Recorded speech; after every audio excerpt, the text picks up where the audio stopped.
So this is week 4, and this is portion YERA. YERA. However you pronounce that, I believe that's the way.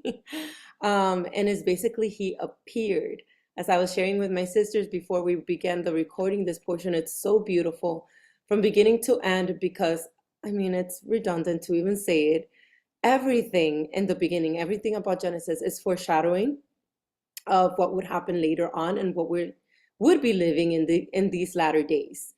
And so, for example, this whole portion of he appeared, we see Messiah appearing to Abraham with the angels, right? I believe that was Messiah, the Adon, in representation of the Father, as always. He was like John 1 states from the beginning. And we see it through the whole account with Abraham, how he was chosen and hand selected by the Father, and Messiah is the one basically guiding Abraham every step of the way.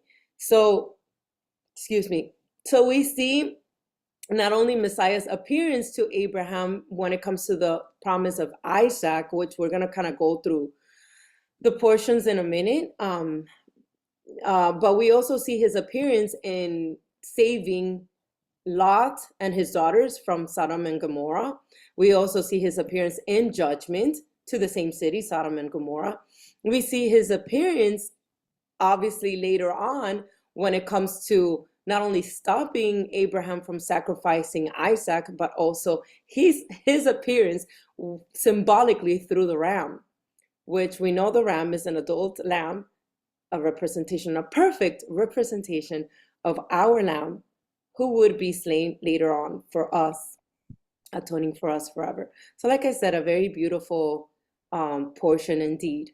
So we had covered ahead of time this week Genesis chapters 18 through 22.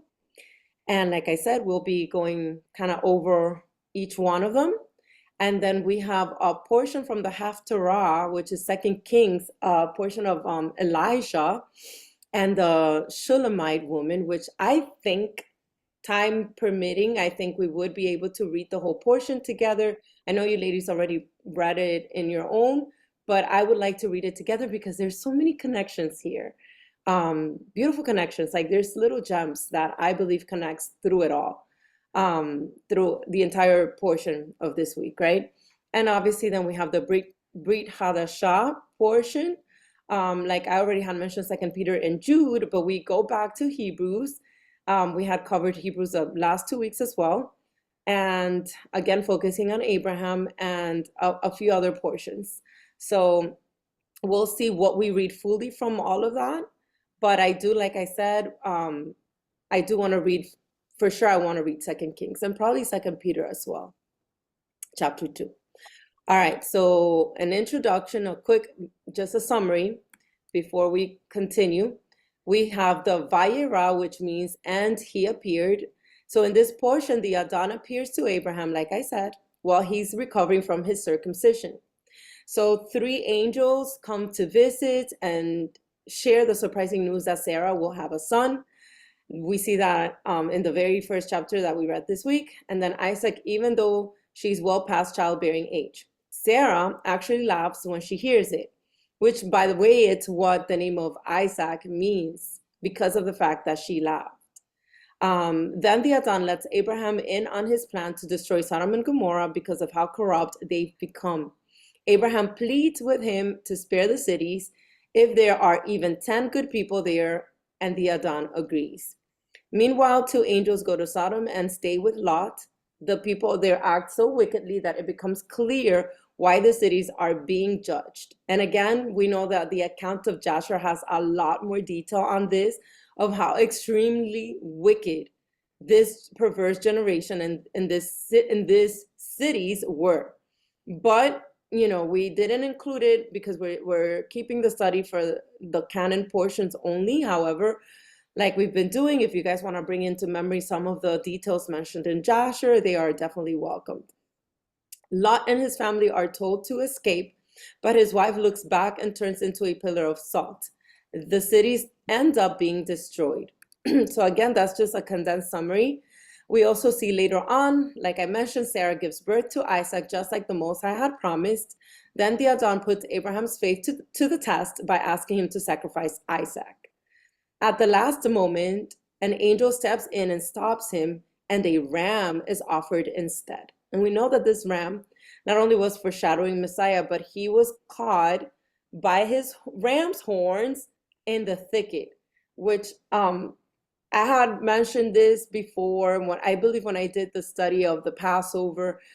It might be far-fetched, but I believe maybe a connection perhaps of our lamb, Messiah, and him later on being placed with a crown of thorns on his head, which we know that the ram's horn are above the ram's head. I don't know, maybe a representation of that. So again, this whole portion really highlights themes like faith, obedience, divine justice, and mercy, along with the message that the Most High keeps his promises. And I say in this portion, but honestly, that's been the theme from Genesis 1, really. But it continues, and we see it more throughout the life of Abraham. So again, Abraham had, well, I'm going to read that after. Let's actually go now into the very first chapter of Genesis and see what you ladies can add or question. For example, for chapter 18 of Genesis, we have immediately that's when the Most High, or I guess the Adon, which is, I believe, Messiah, comes to, with the other angels, comes to Abraham. He shows up to Abraham, which is what literally, like I said at the beginning, YERA means, right, in Hebrew. So then we have on the second half when he intercedes for Sodom, and obviously to save Lot. So do you ladies want to add, because I'm not going to reread the portions of Genesis unless there's some specifics that you guys want to cover and go over or add anything, you let me know. To, like, when I was reading, I could see, and thank you for confirming, because I'm like, who is this? And when I was reading, I'm like, is this, Messiah? It's who is this that's visiting Abraham? And so, like right there where the whole like he's like, let me bring a little water and let me wash your feet. Right. So like foreshadowing for like when Messiah was here. And like you said, Sodom and Gomorrah, like you look at it, it's so foreshadowing. It's like exactly what will happen in the end, even with the fire. It's like fire was landing on them. And so totally agree with what you were saying, and seeing it, it's the story repeats itself over and over, over and over. That's what we're living in today. I mean, how we're not much far off Not from at the. I think we're worse if you think about it. I think things are not even being discreet anymore. People are so shameless. Like you see all this stuff on social media and on TV or whatever. So much nudity and like the whole sex, men and women all together. The whole it's just everywhere, and you see it. Like nobody's hiding it anymore. Nobody has.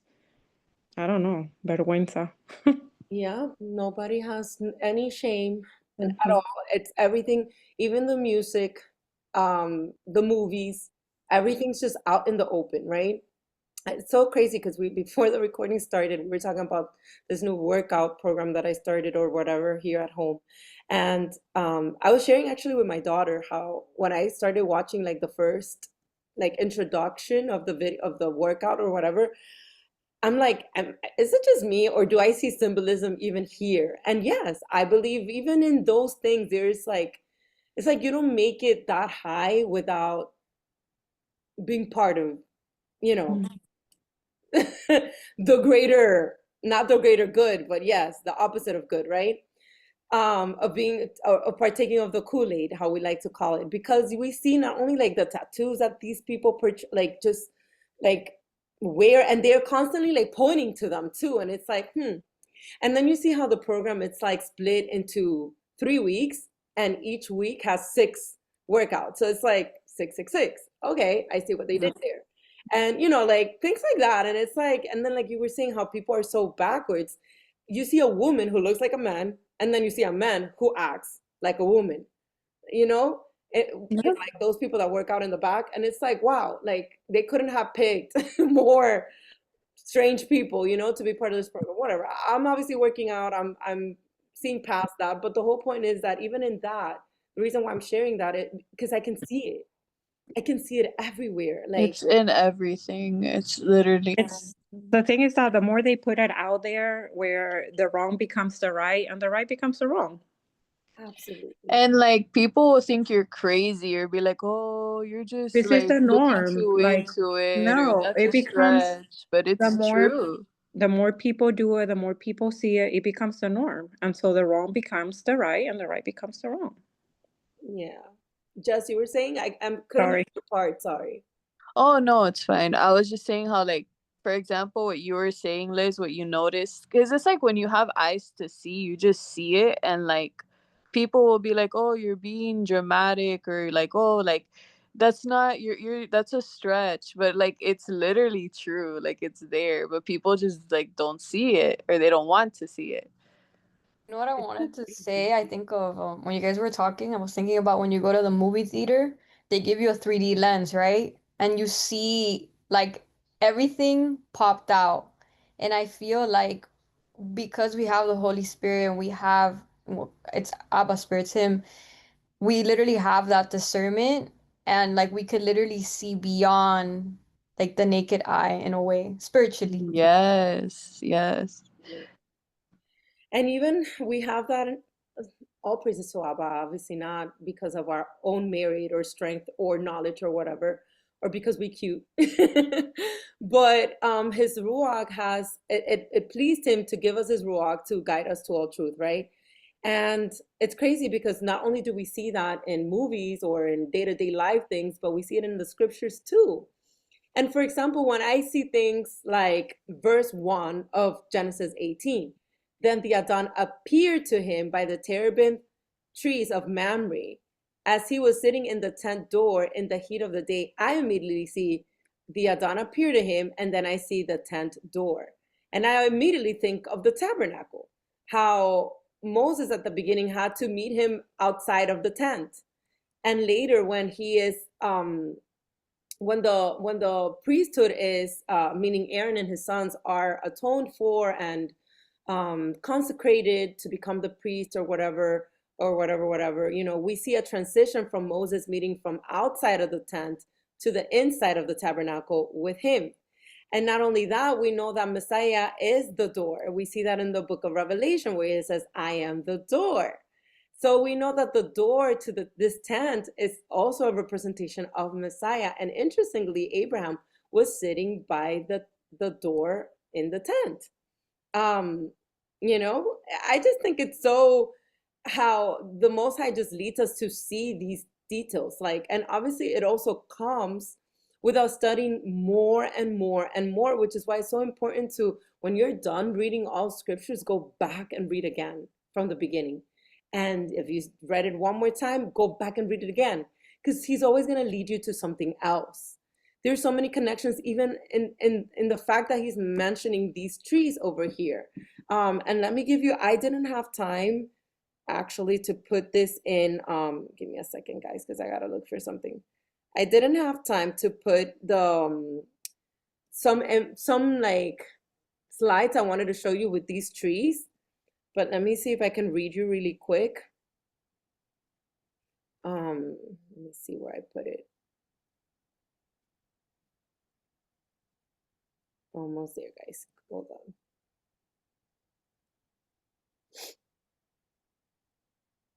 Okay, here it is. So we know about these trees, right? So in other words, the trees holds biblical significance that symbolize strength and endurance. And it's interesting because he appears to him by this tree, which that's what it signifies, strength and endurance, right? So we know that he first appeared to Abraham by this tree, as we see on chapter 12, verse, let me actually look for it, hold on. In chapter 12, verse 6, we see that as well. Let me go back.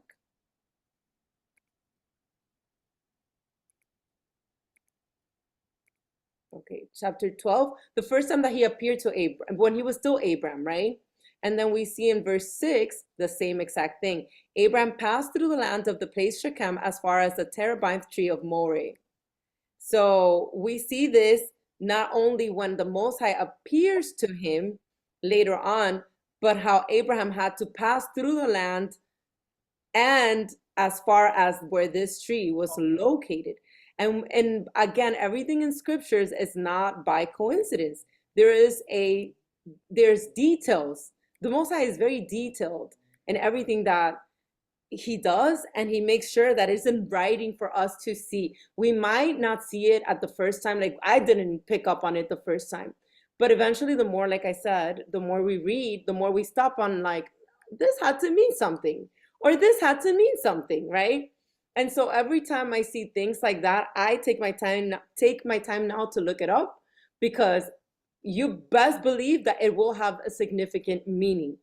And again, this tree's metaphorical importance is highlighted in Isaiah 61:3, where it says, the faithful are referred to as trees of righteousness, firmly planted by the Most High to yield fruit and endure trials. Remember what I said, that they are, the significance of these trees are about endurance, right? So we see that the terebinth symbolizes the resilience, righteousness, and enduring commitment expected from the Most High's followers. And obviously within scriptures, we know that we are constantly being referred as trees. I know we spoke about this, I believe, in the very first portion of this discussion, when we spoke about, the Garden of Eden and the tree of life, the tree of knowledge of good and evil, and what took place in Eden. And throughout scriptures, how we are symbolically being referred to as trees. Like there is a seed who bears fruit, and that fruit grows into a tree, right? And we know, like, for example, the fruits of the Spirit, right, leads us to being righteous branches, how he is the vine and we are the branches.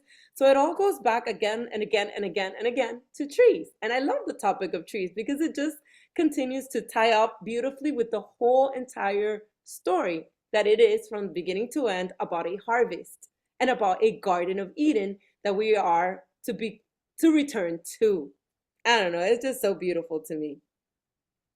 So again, the imagery extends throughout the Bible, reinforcing the idea that those who are deeply rooted in the Most High's word and righteousness will be like strong, unyielding trees. And again, bearing the fruits of his ruach, of his spirit. So again, what are prophetic events associated with this tree that are significant to mention? We have the Most High, or the Adon, appearing to Abraham by the terebinth tree, like we just read on verse 1. And we also, and when he comes to him here, interestingly, is to what? Why did he come and meet him there? What was the purpose of the appearance? I'm asking you ladies now to see if you can connect. What was the purpose of the appearance in this portion, in this first portion?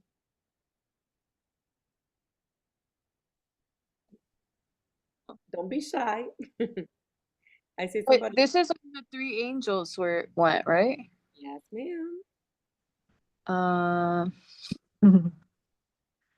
You're asking like why did Messiah like appear? What was the purpose of that appearance? Yes. Oh, okay. You read a few verses down, you see it. Abraham hurried into the tent to Sarah and said, quickly make ready, well, obviously the food. And then we see what was she preparing for, because they came to Passover? Oh, girl. No, basically, kind of like, are you talking about like bad. matching it to when like the angels appear to Mary for her to conceive? No, I'm not. But by the way, I'm not trying to like ask a hard. No, I know, but like because that's right like This feels like Bible trivia. It's not was about trivia. It's literally, you guys read this. You should have read this. Are you It's talking literally about to announce that Isaac was being born, was coming. It's literally there. That was the purpose of the three angels coming, which is why Sarah laughed. But didn't the same thing happen when Messiah came? There was like the three guys or something? the wise men? The three wise men? They came when Messiah was Well, gonna be born. they I know. they came No, that's not what you're when talking about. no, this was to announce him, no? To announce or fulfill the promise that Yeah, no, the wise men just came to fulfill a promise to worship the king. Yes. no, correct. But like if we maybe because I was like thinking obviously he came to let her know, here's my promise to you. Like he was there to fulfill the promise, right? Of letting her know she was gonna bear the children. Exactly that. But I mean, it kind of goes back to when,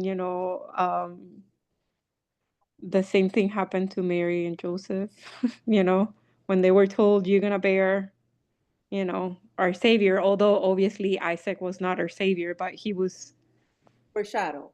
foreshadow of our nations, And then the the announcement with generations. Mary. Yes, yes. Well, the announcement with Mary, obviously was just her, and she wasn't of old age. But yes, it still involved an announcement through an angel. I get where you're connecting that with. But no, again, my question wasn't supposed to be Oh, deep, or I just meant like to you guys, yeah, with different eyes. I'm huh? like, wait, is she asking for us to see if we saw it with different eyes? No, it's literally in the same chapter. It said, what was the reason why the Most High appeared by the trees? It was to make this announcement. You see it on verse 10. And he said, I will certainly return to you according to the time of life. And behold, Sarah, your wife, shall have a son. Sarah was listening in the tent door, which was behind him. Now Abraham and Sarah were old, well advanced in age, and Sarah had passed the age of childbearing. Therefore Sarah laughed within herself, saying, after I have grown old, shall I have pleasure, my Can Adon being can, old also? can I say something? Yes. Sorry to interrupt you because I know you're reading. But I was thinking about like the fact that like I feel like because this was an impossibility, I also feel like it was a foreshadow of what was to come with Mary. Because Mary being a virgin, like it was literally an impossibility. And then I'm thinking like just like key how it was like they were past like the bearing age. And it reminds me how and it takes me back to like the chapter from Hebrews that it's like by faith by faith. And it's literally like it was a foreshadow of also what was to come with Messiah. I don't know. That's what I just thought of. Yeah, absolutely, absolutely. But again, bringing it back to chapter 18, the whole purpose of the Adon himself appearing to Abraham was to announce the promise of his seed through Isaac. Again, a connection with coming by this tree, which signifies righteousness and endurance, right?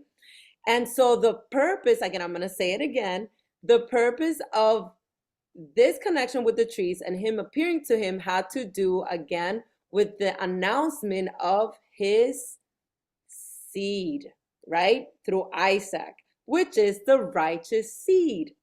So are you seeing the connection now? It's not very deep, it's just there.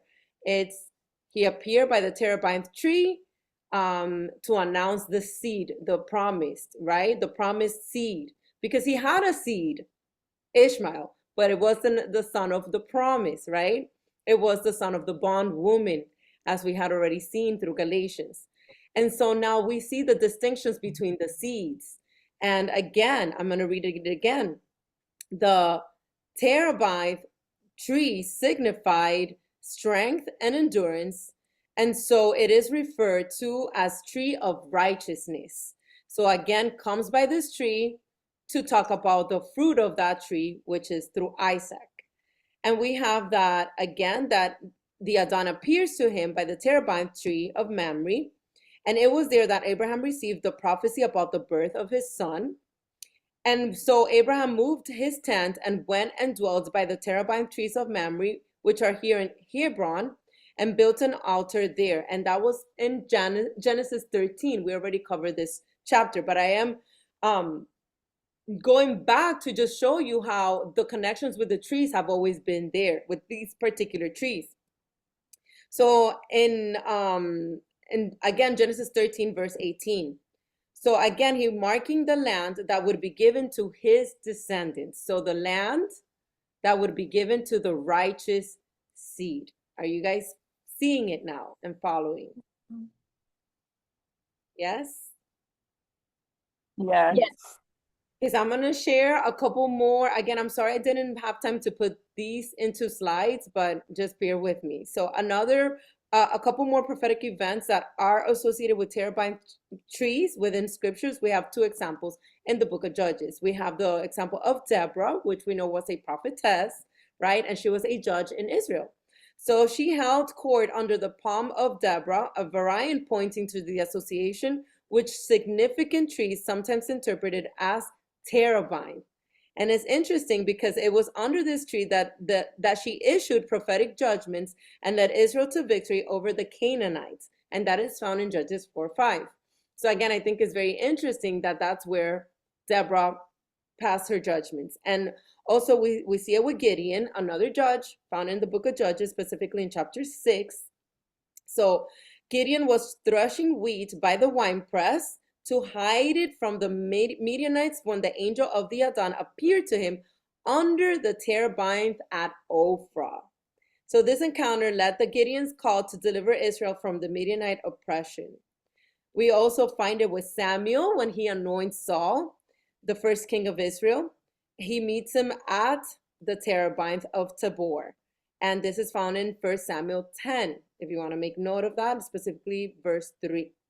And we also see it by the prophet Hosea when he condemned the Israelites for sacrificing and making offerings under oak, poplar, and terebinth trees. So that was actually, they were doing idolatrous practices there, quite the contrary of what the righteous men and women were doing. And that we find it in Hosea 4. We also see Jacob had his household and all who were with him give up their foreign gods and purify themselves. We're going to see this later on in Genesis. That is in Genesis 35, but I wanted to make mention of it already because this is where he buried these idols under the terebinth tree near Shechem as a commitment to worship only to the Most High of Yasharallah.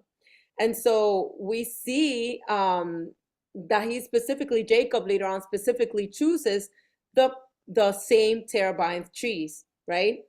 So we also see another example with the prophet Isaiah. He uses terebinth trees as a metaphor to describe the unfaithfulness of the people. He prophesied that those who worshipped idols under the terebinth trees would be ashamed and face the Most High's judgments. And I'm just going to read Isaiah 6:13, where it says the terebinth tree is used as a symbol of hope and survival, where it says, and though a tenth remains in it, it will be burned again, like a terebinth or an oak, whose stump remains when it is felled. The holy seed is its stump. So again, this prophecy indicated that the remnant of Israel would survive and be restored. But you see again the connection throughout with the tree and where specifically the Most High appears to Abraham to give the promise of the righteous seed. I think that is, I don't know about y'all ladies, but I think that was so cool. That little connection there. I was just actually Googling it to see what it looks like. Have you Googled it? Yes, I have it on my phone. Like I said, I meant to put it in slides, but let's show you together. Let's do this.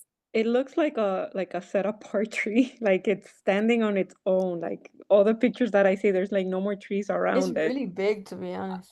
Wait, because that's not what the tree looks like. Give me a second. Let me see if I'm misspelling it. No, you have it right. I think you just have to go to images. That's not. Oh, it's more like this one.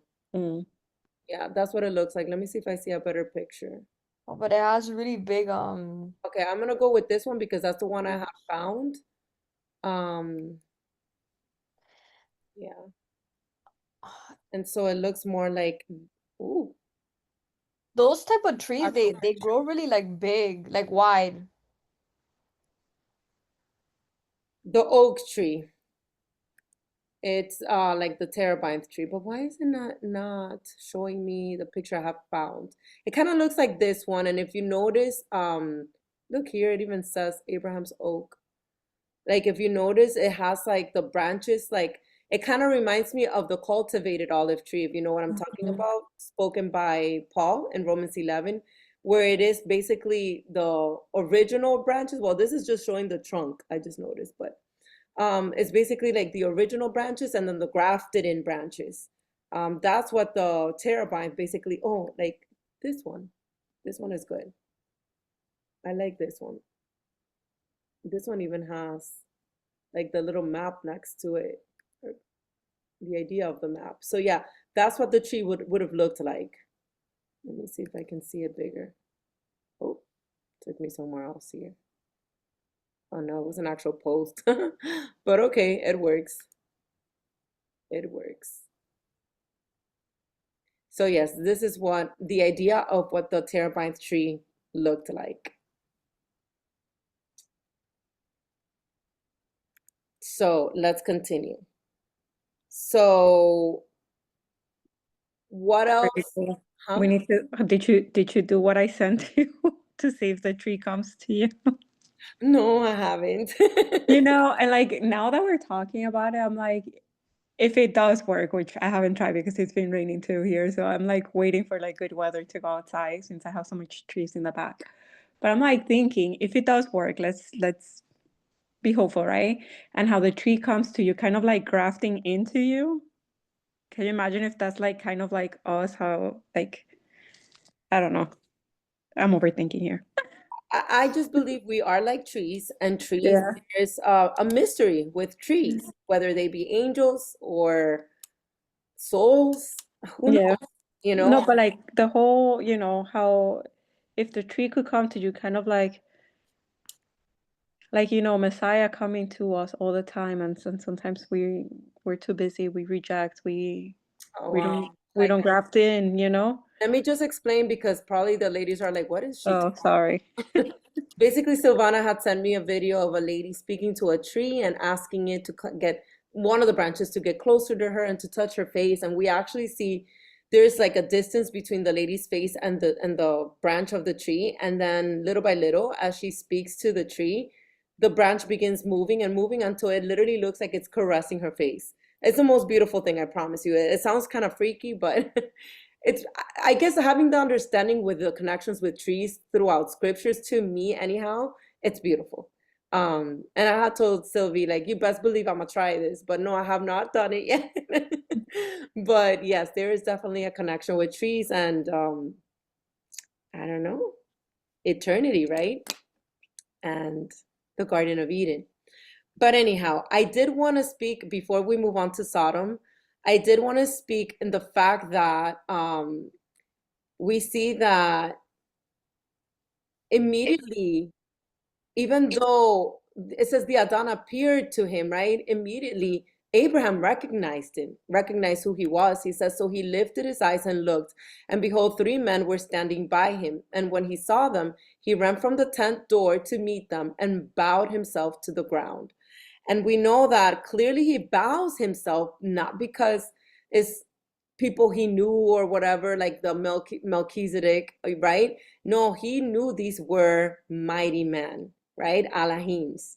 And so he bows to the ground, but he recognized the main one because he says, and he said, my Lord. So he's speaking to only one of them directly, which I believe this is Mashiach. So he says, my Adon, my Lord, right? If I have now found favor in your sight, do not pass on by your servant. Please let a little water be brought and wash your feet and rest yourselves under the tree. And it's interesting because we go right back to the tree connection. We know that they are speaking of the same terebinth trees. Again, I don't know if I'm mispronouncing this word, but terebinth or terebinth, however you say that, it was the exact same tree that he's asking for them to rest under. What a beautiful representation, foreshadowing, right? The tree of life itself, right? And then it says, and I will bring a morsel of bread that you may refresh your hearts and that you may pass by, inasmuch as you have come to your servant. They said, do as you have said. So he's addressing basically the Adon, but they all answer, right? Because we go from him addressing again in singular and plural, right? Responding. So here's where the whole thing, I know we've spoke about it before, how we see that it is the only time that we see the mixing of dairy and meat, which is when Sarah prepared this for the angels, which obviously one of them was Messiah. It says, so he took butter and milk and the calf which he had prepared. So obviously meat, right? And set it before them, and he stood by them under the tree as they ate. So we see that he feeds this meal to them, but Abraham himself does not eat. So I know a lot of people will take that and say, well, that means that, only angels can eat that. It is not directly, explicitly said within scriptures. Is one of those things that you have to kind of like study to show yourselves approved. And if you look into the Targums, which I realized I didn't open the link to the Targums today, but there is definitely more details to this. However, it is not clear. I want to say, because, the part in the Torah later on where it says not to mix, what's it called? A goat and its mother's milk, a baby goat basically, right? And its mother's milk. I believe that maybe it doesn't have necessarily to do with this. However, I am the person who likes to be cautious, and because there's not like a clear specific command, I like to say that perhaps eating milk or any dairy at the same time as meat, like meaning meat from a calf or any meat, right? That is able to nurse. I want to be specific with that, because the people will say meat is like fish or chicken or whatever, but I believe any meat that like animal that's able to nurse. I personally decided not to eat it, not to mix it. Is it a sin? I don't think it's a sin. It could be, but I'm not gonna tell people not to eat it. I want you guys to ask the Holy Spirit to guide you to all truth with that, because I know there's many different approaches and interpretations when it comes to that. But I did, since we are on this portion, I did want to bring that up because of the fact that it is here. The only time that we see the mixing of milk and meat has to do with feeding the mighty ones, not perhaps for us in this flesh. And again, this has nothing to do with, I just wanted to bring it up because if you do look up, there is on the internet, you'll find that it's actually not good for our bodies. Like our bodies don't know how to process meat and dairy at the same time. In other words, it's not good for our health. So what I get from it is that perhaps is in the condition of our flesh, it's just not good for us. Perhaps that's why Abraham didn't eat. But again, that's just me guessing, right? So let's continue, unless you ladies want to add anything to that. Okay. So the promise is giving about Isaac, and it comes to fruition. We know that it comes a year after this, right? We know that even though Sarah laughed within herself, later we see her being mentioned in the book of Hebrews as one of the great women of faith. So clearly she had faith as well. She laughed probably because she's like, oh my goodness, I didn't realize this still would work. I'm like 99 years old. But I'm pretty sure that's why. But at the end, she ends up believing because clearly he needed both their faith in order for it to come to pass. I wanted to say like it's also so important. Like I feel like also when you're married, I'm not married, but I feel like when you're one flesh, like I think there's a scripture that says like can two like be in a like can two come together and not be in agreement? I forgot how it goes. I forgot how it said. But it also reminds me how like when you're together and you're married, like it's so important for both of you to really like be in one accord and like have faith together and like just really like believe the most high like and I feel like That is it to be and something else that's like very key with Sarah and Abraham was that they were equally yoked. And I feel like a lot of times people are like they take that so lightly. And I'm like, I feel like the reason that Abraham got so far and the reason that Sarah got so far, not just because they were obedient, but like I feel like also who you come together with and you're one with, like that's the purpose that you're gonna bring out to this earth for his heavenly kingdom. So like it is not to take lightly because if you're with someone that doesn't believe in the faith, the Most High is going to speak to you, and then he or she, as if it's a guy, it's gonna be a she. Like that person's gonna be like, oh, oh, but I don't really believe that, you know? So I feel like it's kind of like, yeah, but babe, like we need to have purpose. We need to bring out purpose. So I don't know. I think of those things as I'm like, wow, like when Abba gives us these great examples, like I feel like it's for a reason, right? Because we call him like Father Abraham. So it's like, okay, like how did he live his life? How did Sarah live her life, you know? That's such a good example. Thank you. Very good observation. It makes me think also of how sin even started from Garden of Eden. They were not in one accord, Adam and Eve, which is how sin entered, right? Um, Meaning they did become one accord when they fell into sin, but I mean like the fact that Eve completely disregarded what I guess Adam had spoken to her, right? Which led Adam then ultimately then to sin. So yes, when there is not, I guess, one mindset, strong mindset rooted in him, the weaker vessel will most likely pull you into the state of mind or the condition of that person. And that is such a good observation. And And clearly we see the example from Abraham and Sarah. Absolutely. and key. Abraham was the head. And think about it, how much favor he had with the Most High.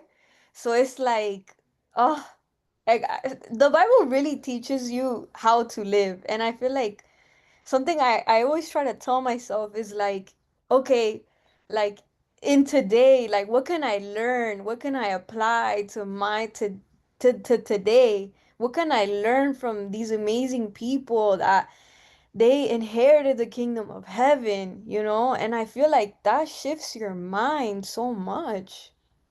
I mean, absolutely. Absolutely. Let's learn from our papas and mamas. I was gonna say Oh, go ahead, guys. also, Liz, when you were talking about like the one mind, like being a strong, like one mind together, how it was reminding me of the verse of like a three-strand cord is not easily broken. So it's like really being like one and like Messiah being at the center of everything. Absolutely. Put it in the chat. The verse? Yeah. Oh yeah, I'll put it in the That's in chat. Ecclesiastes. That's Yeah, a good verse. Wow. yeah, Ecclesiastes.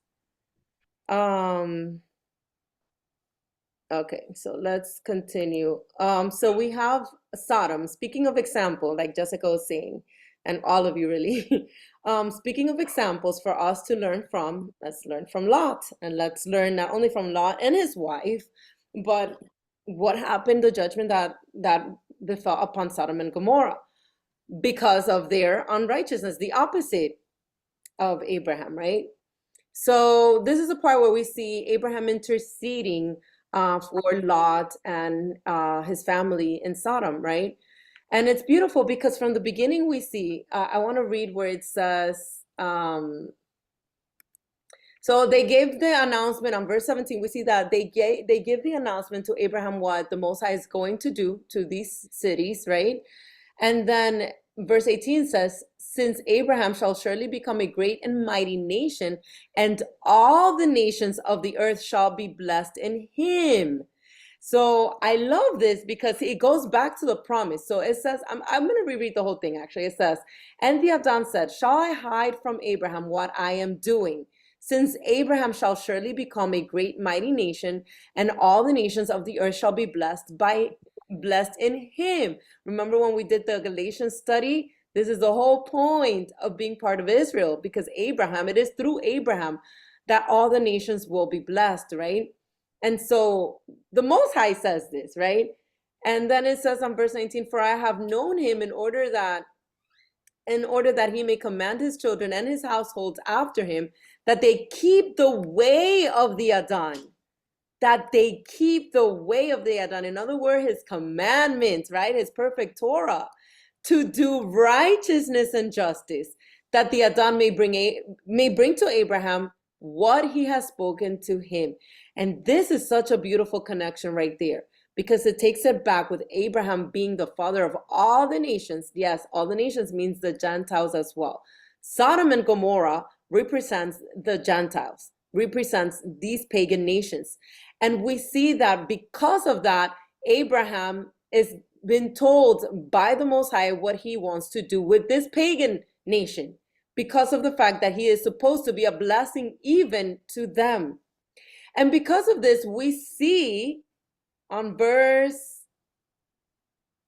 he starts on verse 23, and Abraham came near and said, would you also destroy the righteous with the wicked? So immediately we see how he starts already interceding for the people, interceding. And it is such a beautiful thing to see, because that is the whole purpose of us being planted in faith. We don't only care for our salvation, but we care for others, for the other salvations, which is the whole purpose of his Torah, to love him and to love your neighbor. And we see that perfect, speaking of examples, right? That perfect example from Abraham of loving thy neighbor. And then he starts basically debating, not debating, but bargaining. Bargaining would be the correct word with the Most High. Suppose there were 50 righteous within the city. Would you also destroy it? And then he continues. Suppose, where does it say when he goes back? Suppose there were 5 less than the 50, right? And he continues to 45. 5 less is 45, sorry. He goes down to 40.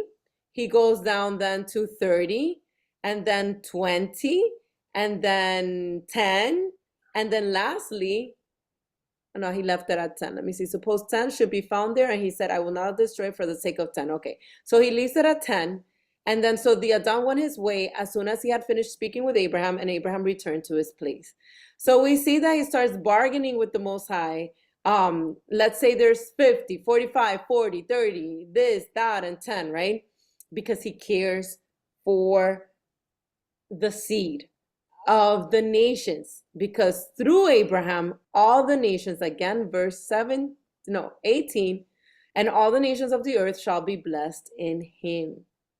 This is the purpose of being under Abraham's covering, right? The seed of Abraham. And so we see that because obviously the account of Joshua gives so much, like I said at the beginning, so much better detail to what was really taking place in this very, very unrighteous, just ugly city, really. It was more than just, a lot of times we speak of Sodom and Gomorrah just for, sexual depravity. And with that, I'm talking about the ABCDQ all the way through Z people, right? But it's more than just that. It was, they were killing their children, there was just like a lot of blood being shed, and they were just very, very wicked people. And so because, again, the bargaining between Abraham and the Adon, we see that then 2 angels come to Abraham's family, which was Lot and his family, right? So we know the story. I'm not going to read the whole thing, but we know that the 2 angels come, and then we see them being greeted by Lot, and we see again the same response that Abraham had when the angels had come. He bows himself with his face toward the ground. Another great example of that's what we do when we see not only the Most High, but anyone under his authority, any Elohim, basically any angel. You bow yourself to the ground. That's just basically because you probably can't contain the glory, right? Even though, remember, these angels came in representation of men. But not only did Abraham recognize them as angels, but so did Lot. So Lot was a righteous person. Again, which is why the Most High does not destroy him. We see what takes place after. By the way, we see what he makes them. Look what he makes them. Then he made them a feast and baked unleavened bread, and they ate. So, adding on to the meals that these people were having, just want to point out that they had unleavened bread, which we know what that's indicative of. It's funny because there's no mention of unleavened bread, or so we thought, until the Passover, right? Where they were asked to not wait for the leaven to rise, but to take their unleavened cakes and eat it in that way. And how they were fed unleavened bread, which was manna, when they were in the wilderness. However, we do see that the angels were fed by Lot's unleavened bread. I don't know about you ladies, but I thought this was pretty interesting. I had not noticed this, or maybe I did and I forgot from the other times I've read Genesis, but it stood out to me this one time. I'm like, huh, what a very cool connection there, the fact that they had unleavened bread.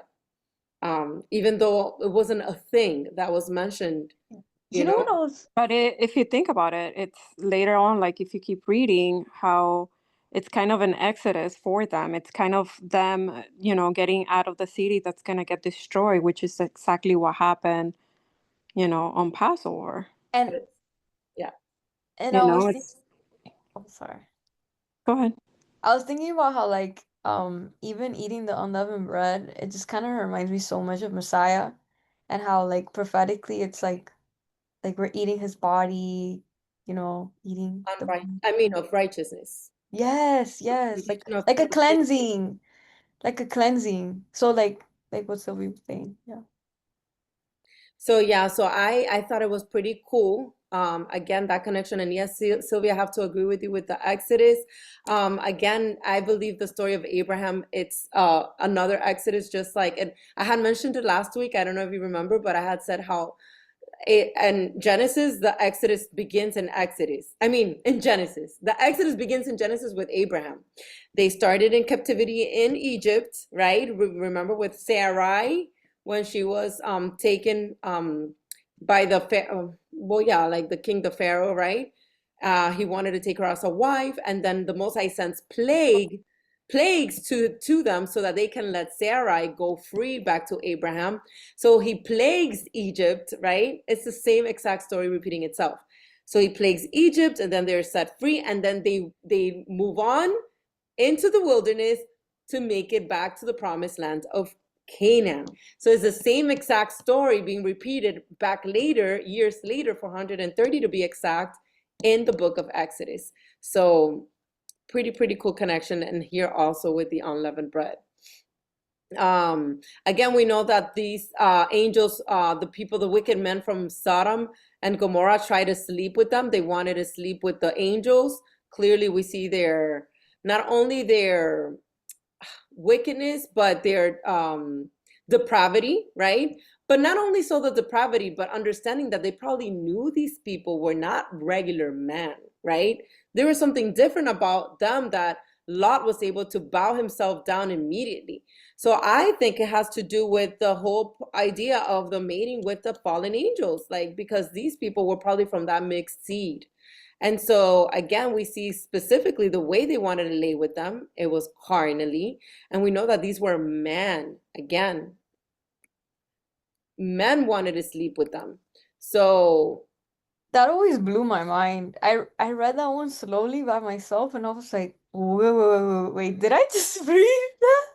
And it blew my mind, and I was like, wow, like humanity is crazy. yeah. And I'm going to touch up a part here that I know is very delicate. And most people are like, I don't like that part. I remember Dee is not on tonight. No, she's not. But I remember Dee, the first time we did this portion, she was just like not having it with like, oh my goodness, I can't believe what Lot just did. And this is specifically what he does in verse 8, where he says, I have two daughters who have not known a man. Basically, they were virgins, right? Please let me bring them out to you, and you may do to them as you wish. Only do nothing to these men, since this is the reason they have come under the shadow of my roof.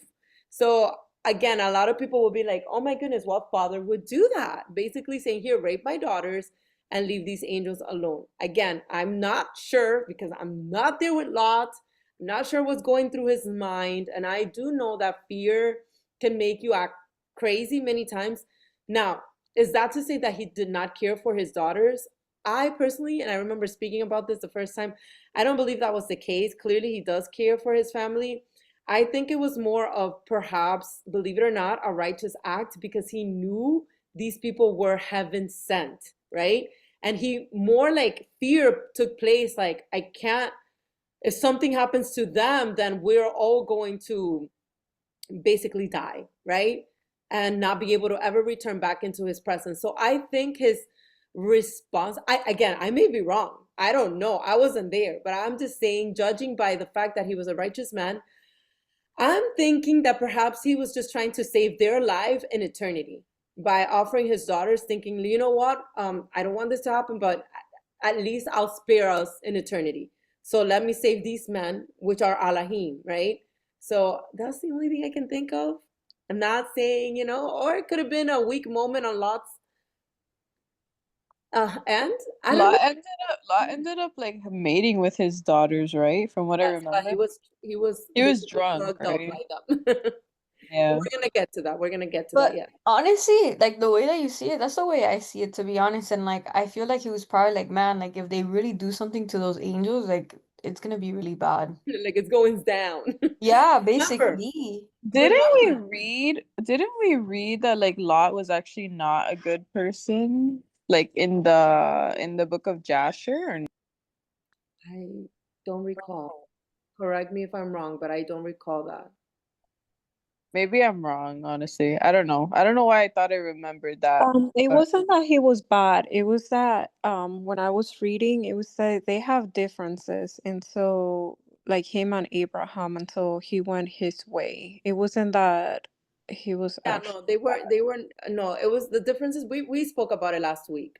The differences were basically because they were, too many for one piece of land, which is why they split.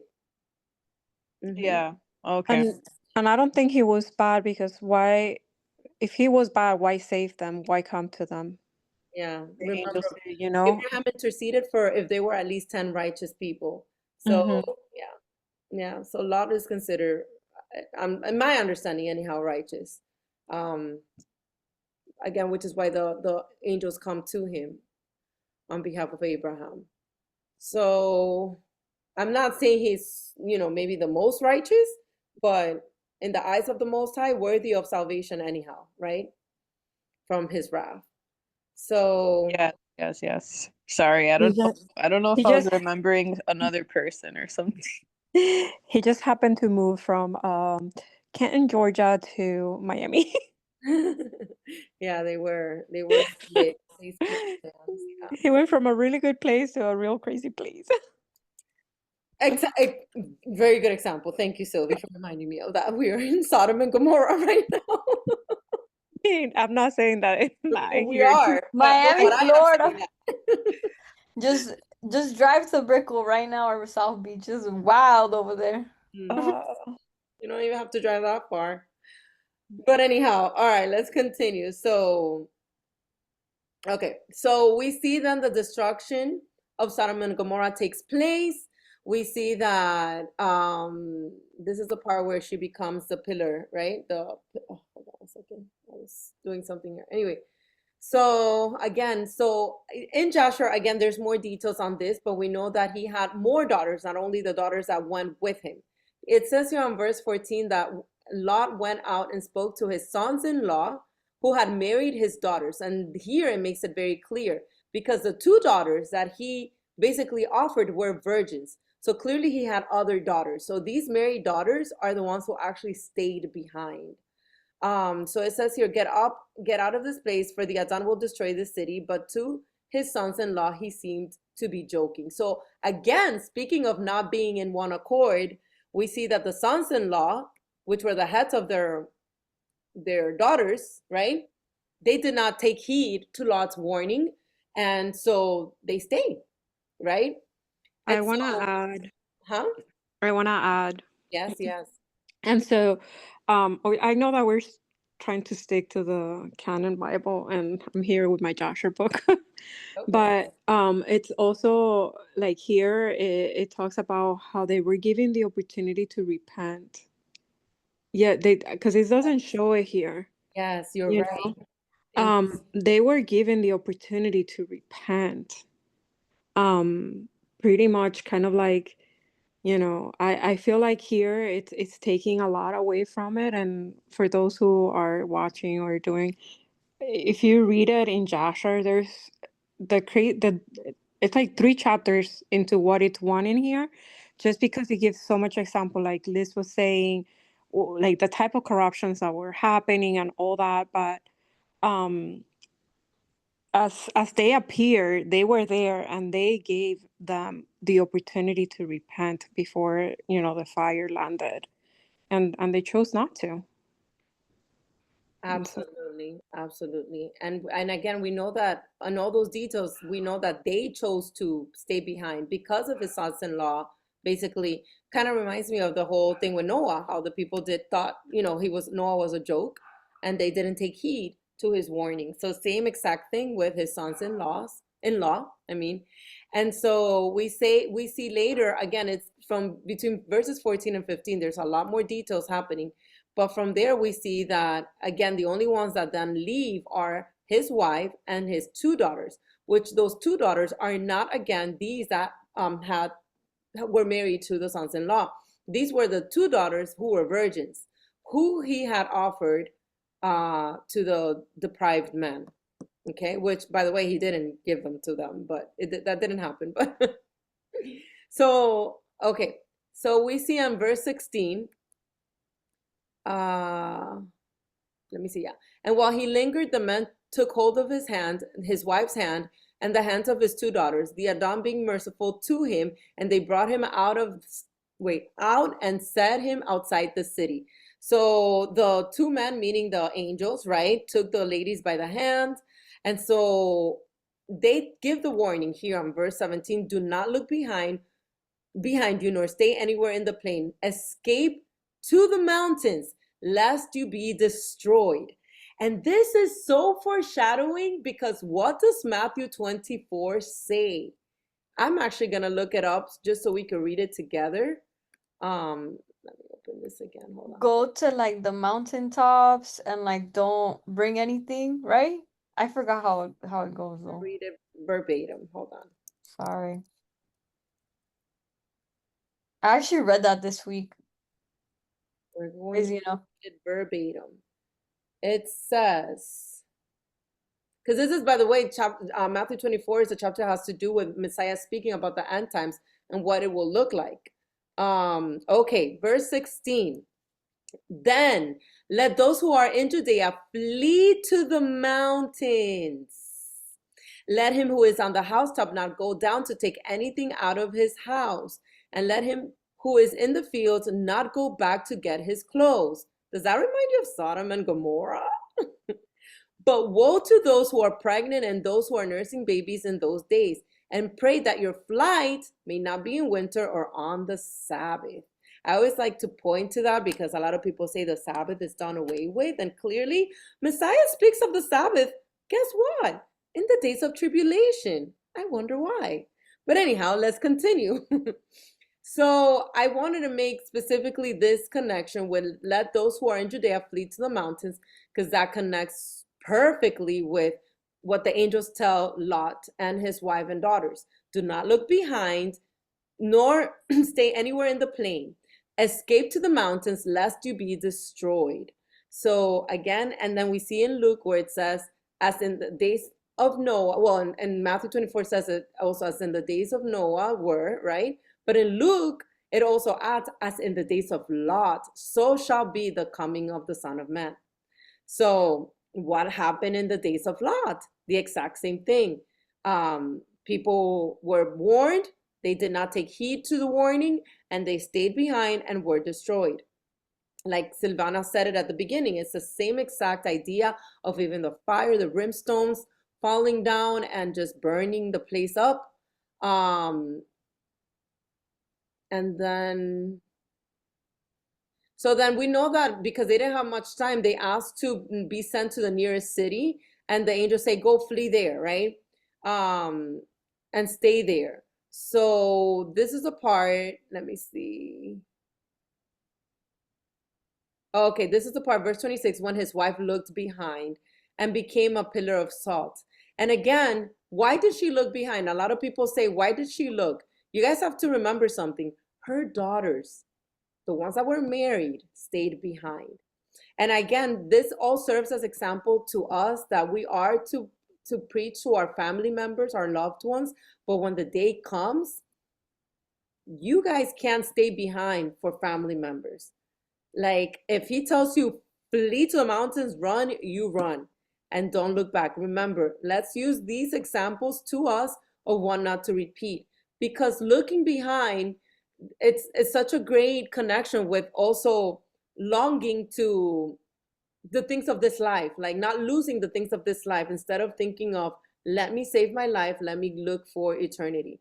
And again, I know a lot of people will say, but what, that goes opposite of loving your neighbor as yourself. But I don't believe it does, because at the end of the day, you loved your neighbor as yourself by warning them, by praying for them, by showing up. The day of judgment, there's not doing any of that, because at that point, that's not going to save anyone. You get me? So either you're sealed or you're not. So Yeah, you worry about your own seal at that point. Does that make sense? absolutely. And think about it. What is the first commandment? Love him. Right? Love him first. Love him. Like that's priority. Exactly. You know, It yes, always reminds of me course we when want to love each other, but he is priority. Absolutely. Yes, Jessica? oh, I was gonna say it always reminds me when Messiah said like anyone who loves father or mother more than me is not worthy of me. Ooh, that connects beautifully there. That is so true. It's a hard pill to swallow though, but it's the truth. Yeah. It's Yeah. the truth. I think that's why it's so important to like use this time to like preach as much as you can and like use it like wisely, you know, because we just don't know when the time is. Absolutely. And again, we know that the result of the promise was that he literally destroyed the cities, but he remembered Abraham and sent Lot out of the midst of the overthrow. And something that I get from this too is that while we can be like Abraham and intercede. Again, while we are in the time that we can still do that, right? And you see how Abraham bargained with the Adon himself, and he listened, he took heed to his voice. So I believe we are in the time where we can still do that, right? Intercede on behalf of our family members, that he may have mercy on them. And I believe, wholeheartedly that he hears our prayers. Now, again, he interceded for Lot and his family, but when his daughters chose to stay, that's on them. Does that make sense? Like it's no longer on us. So, or on Lot, or on Abraham. So again, this is the part where Jessica was talking about Lot sleeping with his daughters. And I believe this came from not only deception, but also fear. So we know that they were dwelling in the mountains and they were basically hiding there. And you know that they were afraid, for it says it, for he was afraid to dwell in Zoar, and he and his two daughters dwelt in a cave. So not only were they in the mountains, but they were inside a cave. And I believe this is what I remember we spoke about. I don't know, Sylvie, if you remember, I know it was a while back, but I remember we spoke about that most likely Lot thought, and his daughters actually thought, that there was no one else left on the planet Earth, to call it a planet, but you know what I mean? Like basically they probably assumed it had been like as in the days of Noah, right? And that they were the only ones left.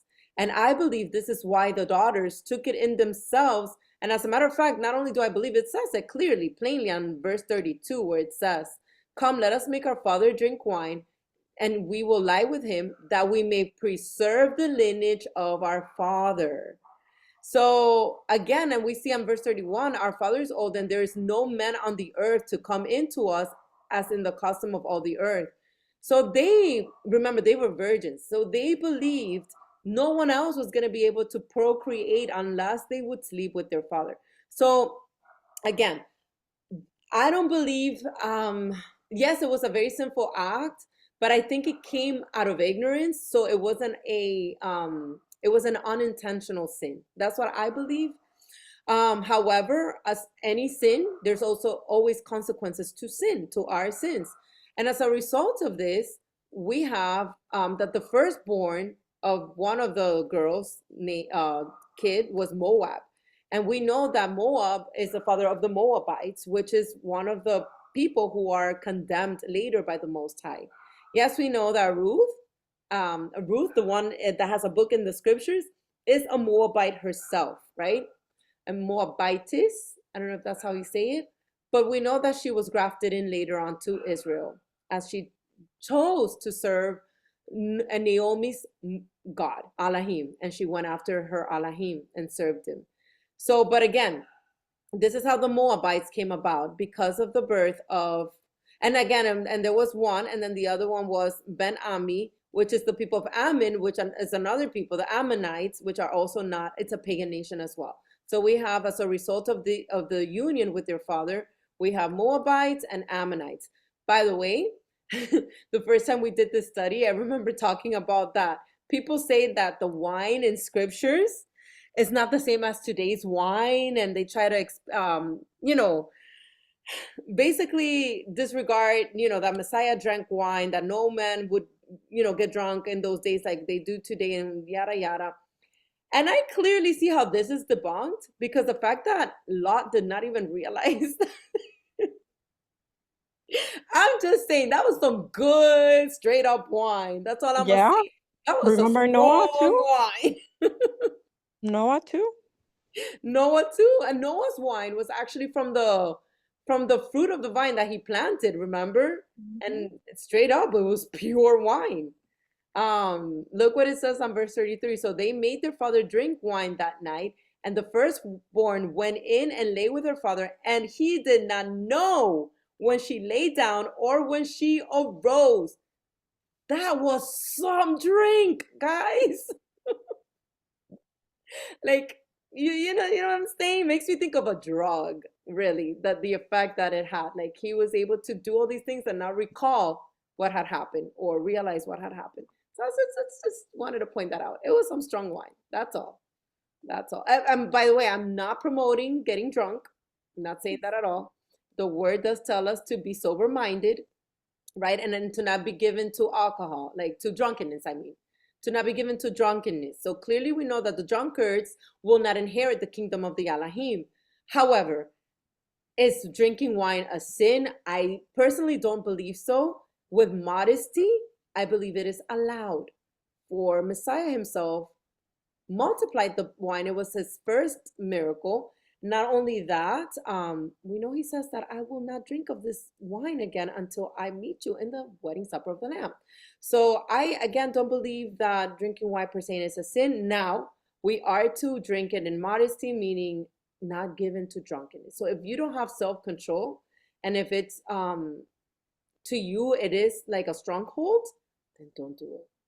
But if a little sip here and there during the feasts, times of rejoicing, I believe it is allowed. Yeah, look how it ties back if you think about it, of like the times that they were drunk, sin occurred. Yes. And that's a really good, yes, thank you for pointing that out, because that is why I believe he is against drunkenness. And we see a great example of that was actually the guy fighting the Philistines in the book of Judges. What's his name? Samson. Yes, Samson. He was always drunk. Liz, I wanted to say something. I wanted to say how like it kind of reminds you of everything excessively is not good. And I think of like even food, like you overeat, that's gluttony. Gluttony is a sin. So it's like I feel like a lot of times like um people hear it and like run with it to do more than they should, but it's like okay, like there's an order for everything, you know? Absolutely. And yes, and is it to say that food is a sin? No. So yes, No. that's a very good example you pointed out, because it's the same concept of Self-control, like just you know your limits, like that's it. absolutely. Absolutely. Absolutely. I actually think of the thermometer, how like there's like you know how like it gets really hot, so it's like the red thing goes all the way up. So just know your limits. That's it. Stop before the thing goes up. Basically. Absolutely. Think of the thermometer. That's a good one. All right, so we're moving to chapter 28. We took a little longer with the first two chapters because there was a lot there. But chapter 20, we know Abraham meets with Abimelech. And again, this is the part where he again brings Sarah as his sister. And we see, and I think Sylvie, you're the one that had talked about, or was it Sylvie? Was it you? Someone said like, oh, didn't he have a dream? It was this one. And I had forgotten about it. That day we were talking about it. When we were talking that Abraham told Sarah to become his sister. No, Is like that what we're someone talking? mentioned, I don't know if it was you, someone mentioned that Pharaoh had a dream and that's how he let her go because he had a, Yeah. We No, were so no, talking. so it wasn't Pharaoh, it was Abimelech who had a dream. Uh-huh. We see it in this portion. That's what I Yeah, wanted because to. this is this not like the second time that they go through a city and he offers her as a sister again? Again, Because exactly. we remember the first time when we did it, I think it was 2 weeks ago. I don't remember. 2 weeks. We were talking about it, and I'm like, well, he got noticed in a dream, but I got them confused with it's this time. Yeah, that's why I wanted to point it out. I thought it was you, but I wasn't sure. But yes, I wanted to point out that you were right. But it wasn't with the first time in Egypt. It was now in Gerar with Abimelech, right? And this is the part where the Most High shows Abimelech the dream and tells him, "Indeed, you are a dead man because of the woman whom you have taken, for she is a man's wife."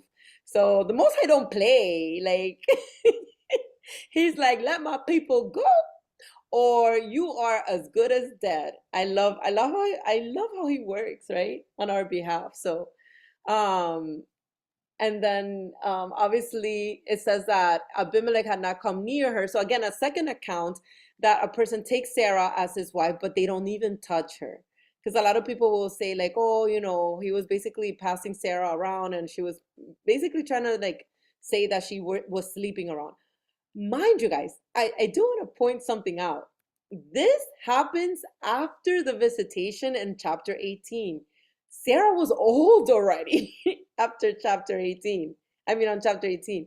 And we see she still looked good. I just wanted to point that out because this homegirl, like, Y uno aquí sufriendo, I'm just saying, back in those days, I guess those genes aging. menopause and all, she still got it going on for her. But anyhow, Maybe that's why she was laughing. She's like, oh, I have to do the homework at 90 years old but maybe yes, because she was pretty with her granny pajamas. What's old. homework? That is funny. So, and this is the part again, remember when we are talking about that, she is she is Abraham's sister. He does say here on verse 5 where it says, did he not say to me, she is my sister? And she herself said, he is my brother. In the integrity of my heart and innocence of my hands, I have done this. And the Most High said to him in a dream, yes, I know that you did this in the integrity of your heart, for I also withheld you from sinning against me. Therefore, I did not let you touch her. So again, we see that it is Abba that does not let Abimelech touch Sarah. Something I think about is how like Abba will like if our heart posture is to not sin against him, like he's always gonna look out for us. Because I used to be so fearful of like, what if I fall into this? What if I fall into that? And like it's so clear in the word, like if your heart posture is to please him, like he is gonna protect you from sin. Absolutely. Amen. Amen. That is so true. I'm looking here. Okay, so then obviously Abimelech returns Sarah back to Abraham. And then he questions Abraham, what did you have in view that you have done this thing? And then this is the answer that Abraham gives, because I thought surely the fear of the Most High is not in this place, and they will kill me on account of my wife. So on account of my wife means my wife still looks good, and they're gonna get me because of her. So again, the same exact thing. So yeah, Sarah still had it going on for her. Homegirl at 99 years old, looking good, mighty fine. She'd be like that wine that these people were drinking, right? You're give me some tips out here. Verse Sister Sarah. 13. Okay. Oh, look, this part. I like this part. Jasmine, It no says, te me desesperes, you're gonna find somebody even at a 99 years old. Hermana, yo estoy bien. Yo estoy en paz. El Señor me ha dado paz. All right, let's continue. Where it says, and it came to pass when the Most High caused me to wander from my father's house, that I said to her, this is your kindness that you should do for me. In every place, wherever you go, say of me, he is my brother. So they had basically Abraham and Sarah had come to this agreement. So it wasn't just that Abraham was throwing her around like, here, take my wife. Take my baby girl. No, but I thought this was cute. That's why I wanted to read it again, because it's not that he was just like not considering her or anything. They had come into this agreement. So again, a perfect example of they were in agreement, they To were not in do one right. accord. Huh? To not do right, though. Not to what? To not do right. I didn't understand what you were saying. Oh, it's okay. Just move on. I'll explain after. Yeah. But yeah, they were in one accord. So I thought it was pretty cool too.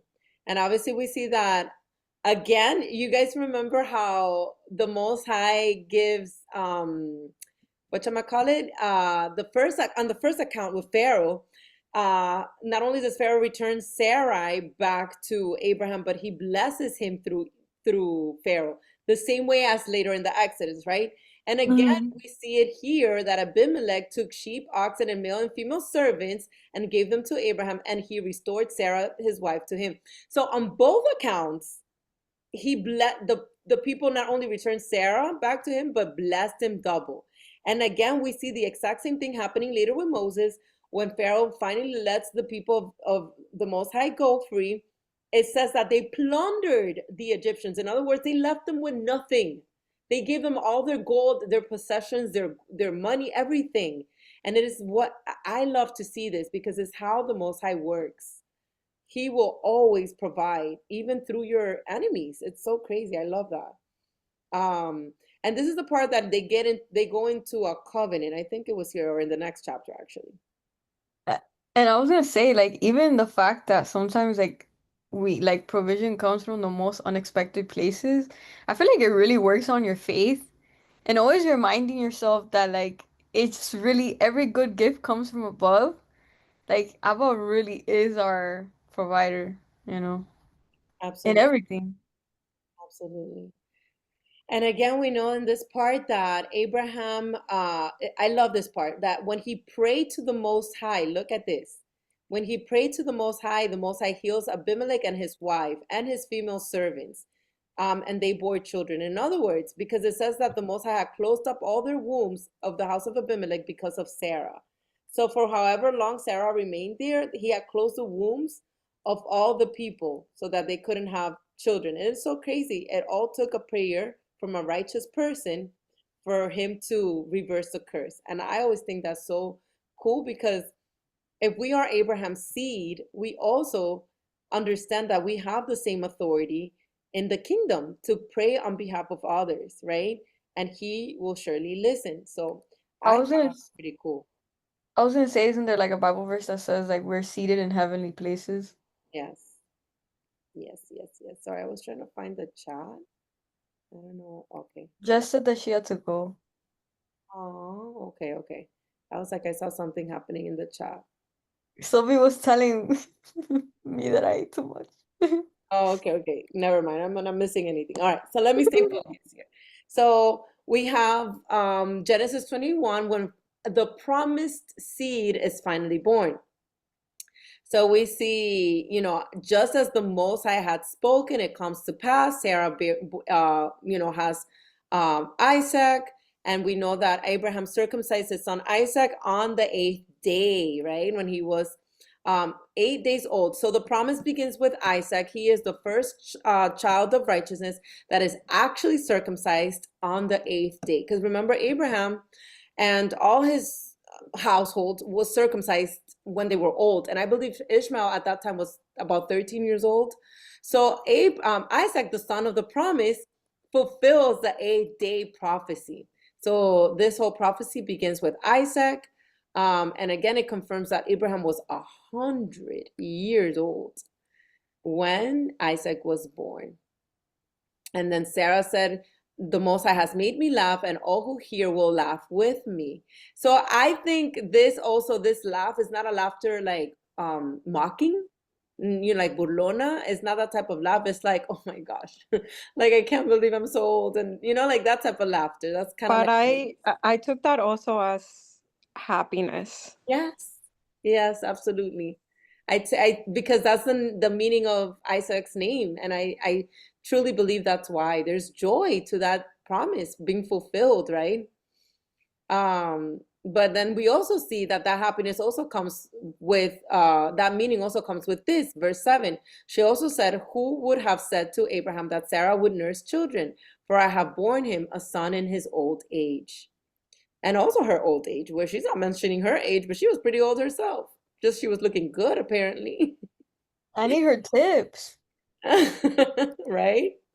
And that was straight up Someone should have organic left. back in those days. Someone should have left her skin tips, her fitness tips, all of them.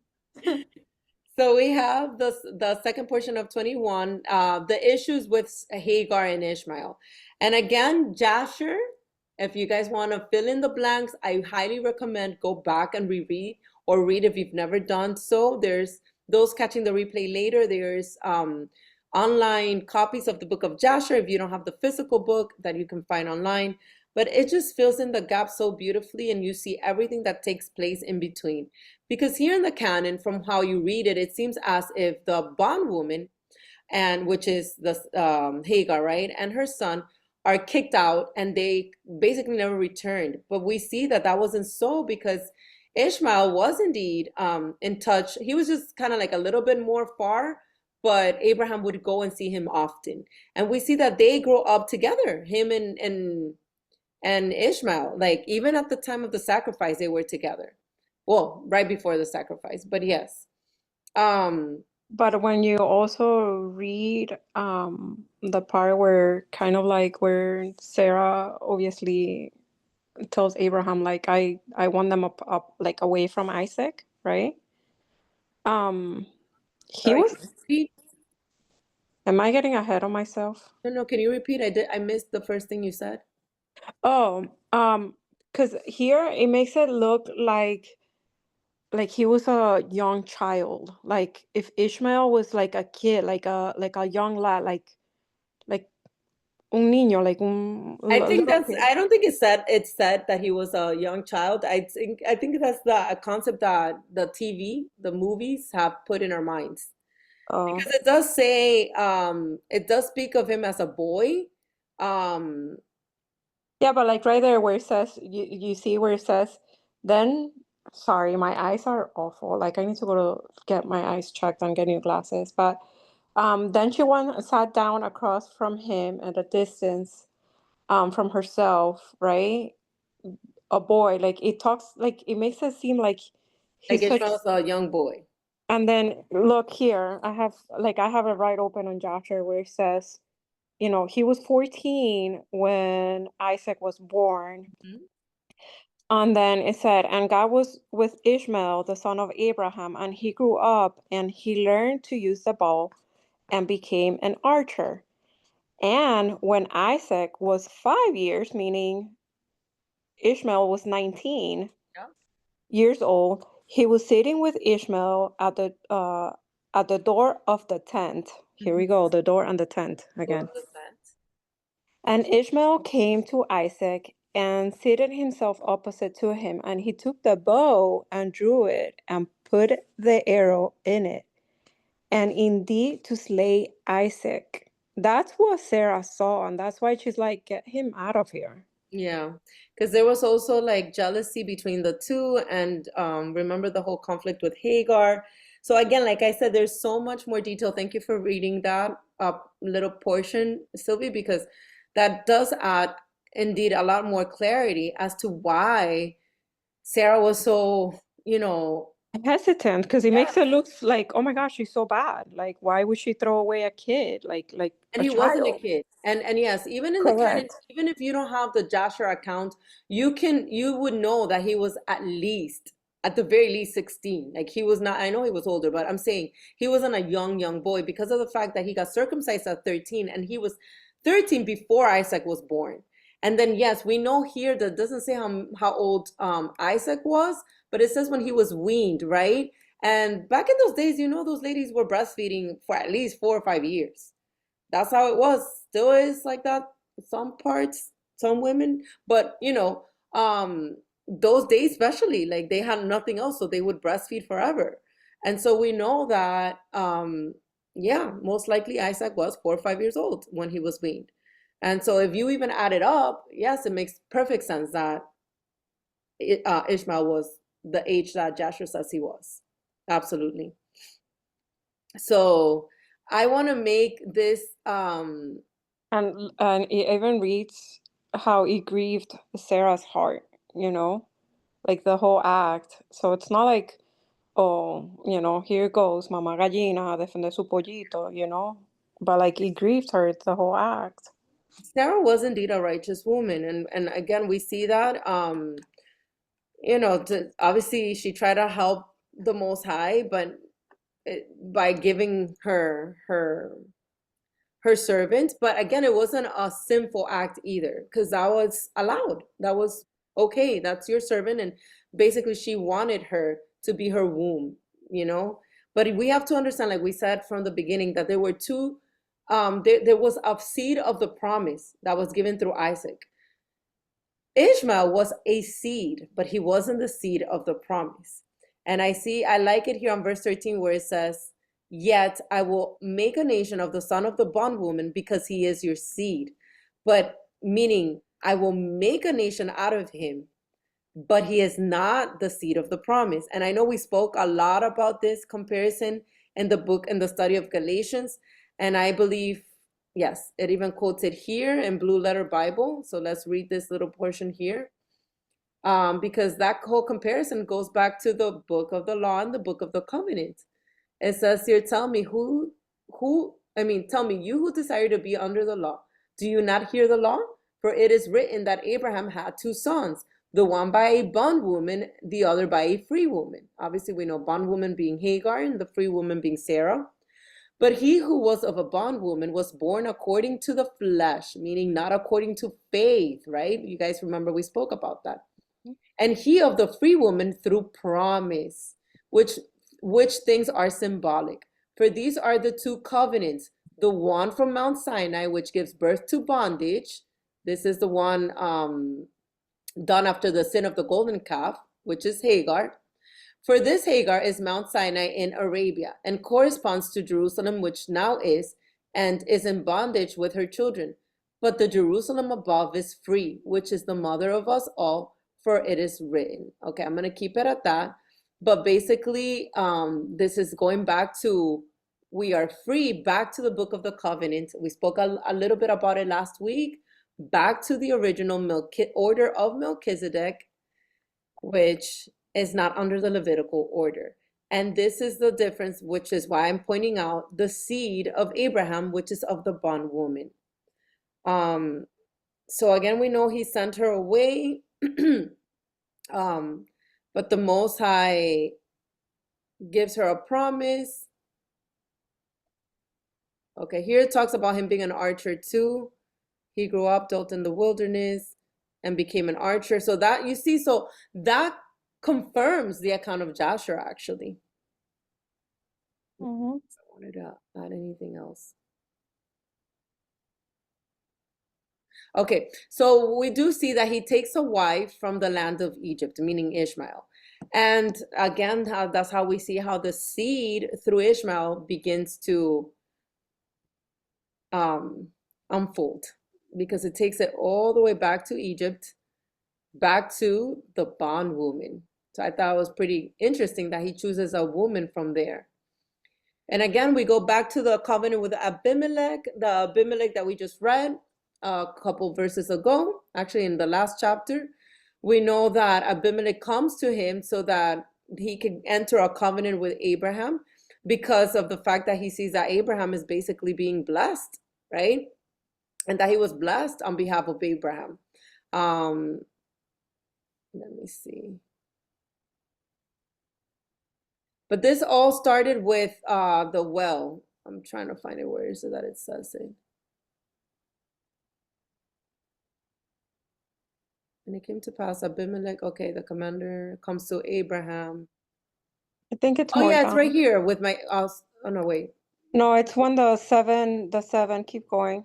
The 7, No, it's right 28, and Abraham said, Aulam 7, and then Abimelech. here, 25. Then Abraham rebuked Abimelech because of a well of water. So it was the deal with the well of water. That's what I wanted to point out, which Abimelech's servants had seized. So they had basically, his servants had taken a well of water that belonged to Abraham. And Abimelech said, I do not know who has done this thing. You did not tell me, nor had I heard of it until today.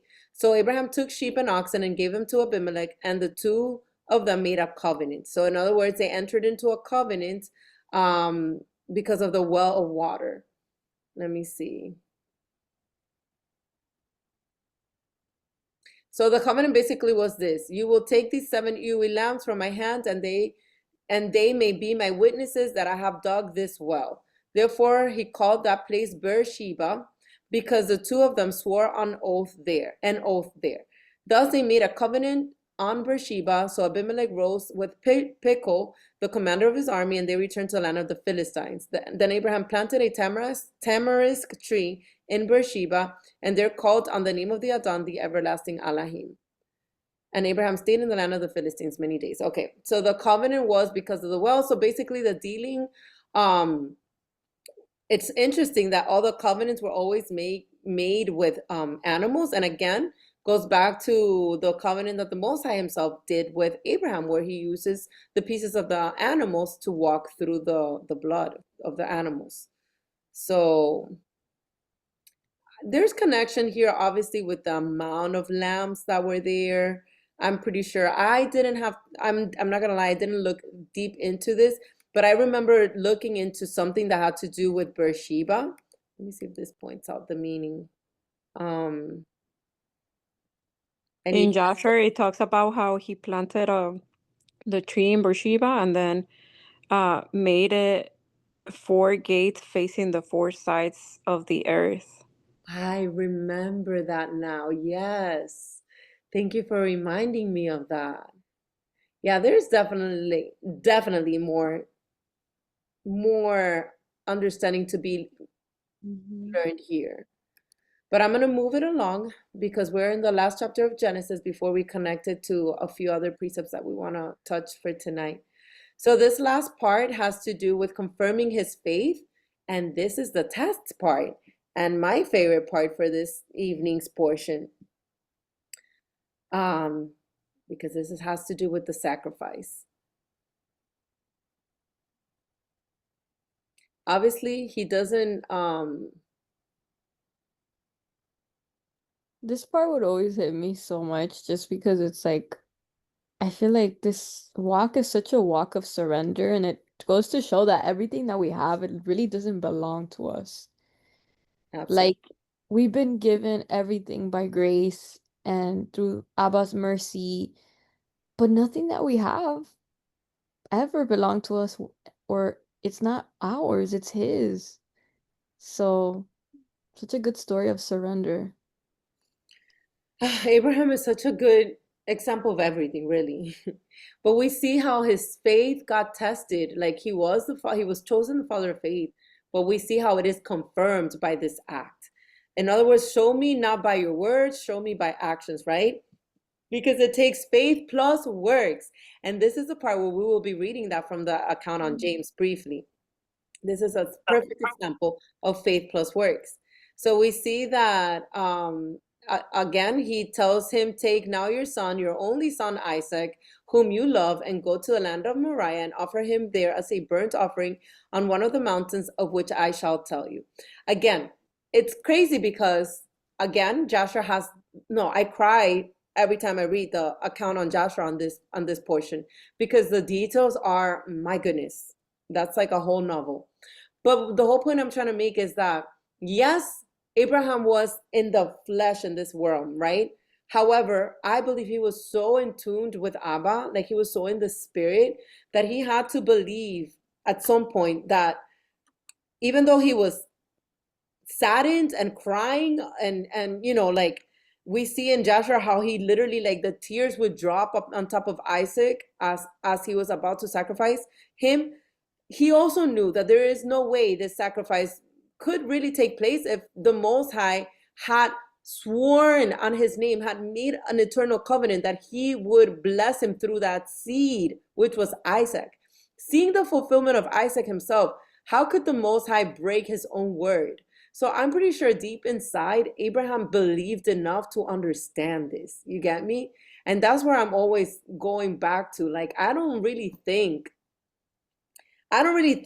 that he thought Isaac was at the end going to die. I don't know, or at the very least that he would die and resurrect immediately. That's what I think, because he knew the Most High could not just break his covenant like that. And so again, we see that here in the canon, It just says that he took two of his young men with him, but doesn't specify them. In Jasher, it says that one of these young men is actually Ishmael, his other son.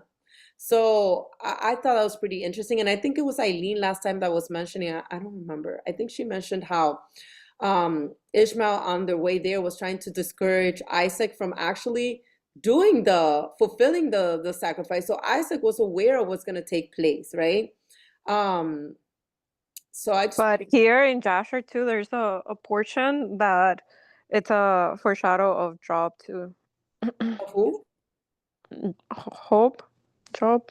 Job, yes, yes, yes. Oh yeah. And Because here there's a part where and the Most High said to Satan, "Whence comings?" You know how this spells. Where are you coming from? And he answered and said, "Going on from the earth and from walking down on it." Like literally, it's like right before they go and do all that. yeah, the same exact way that Satan presents to him in the account of Job, yes. Mm-hmm. Ooh, that was a good one.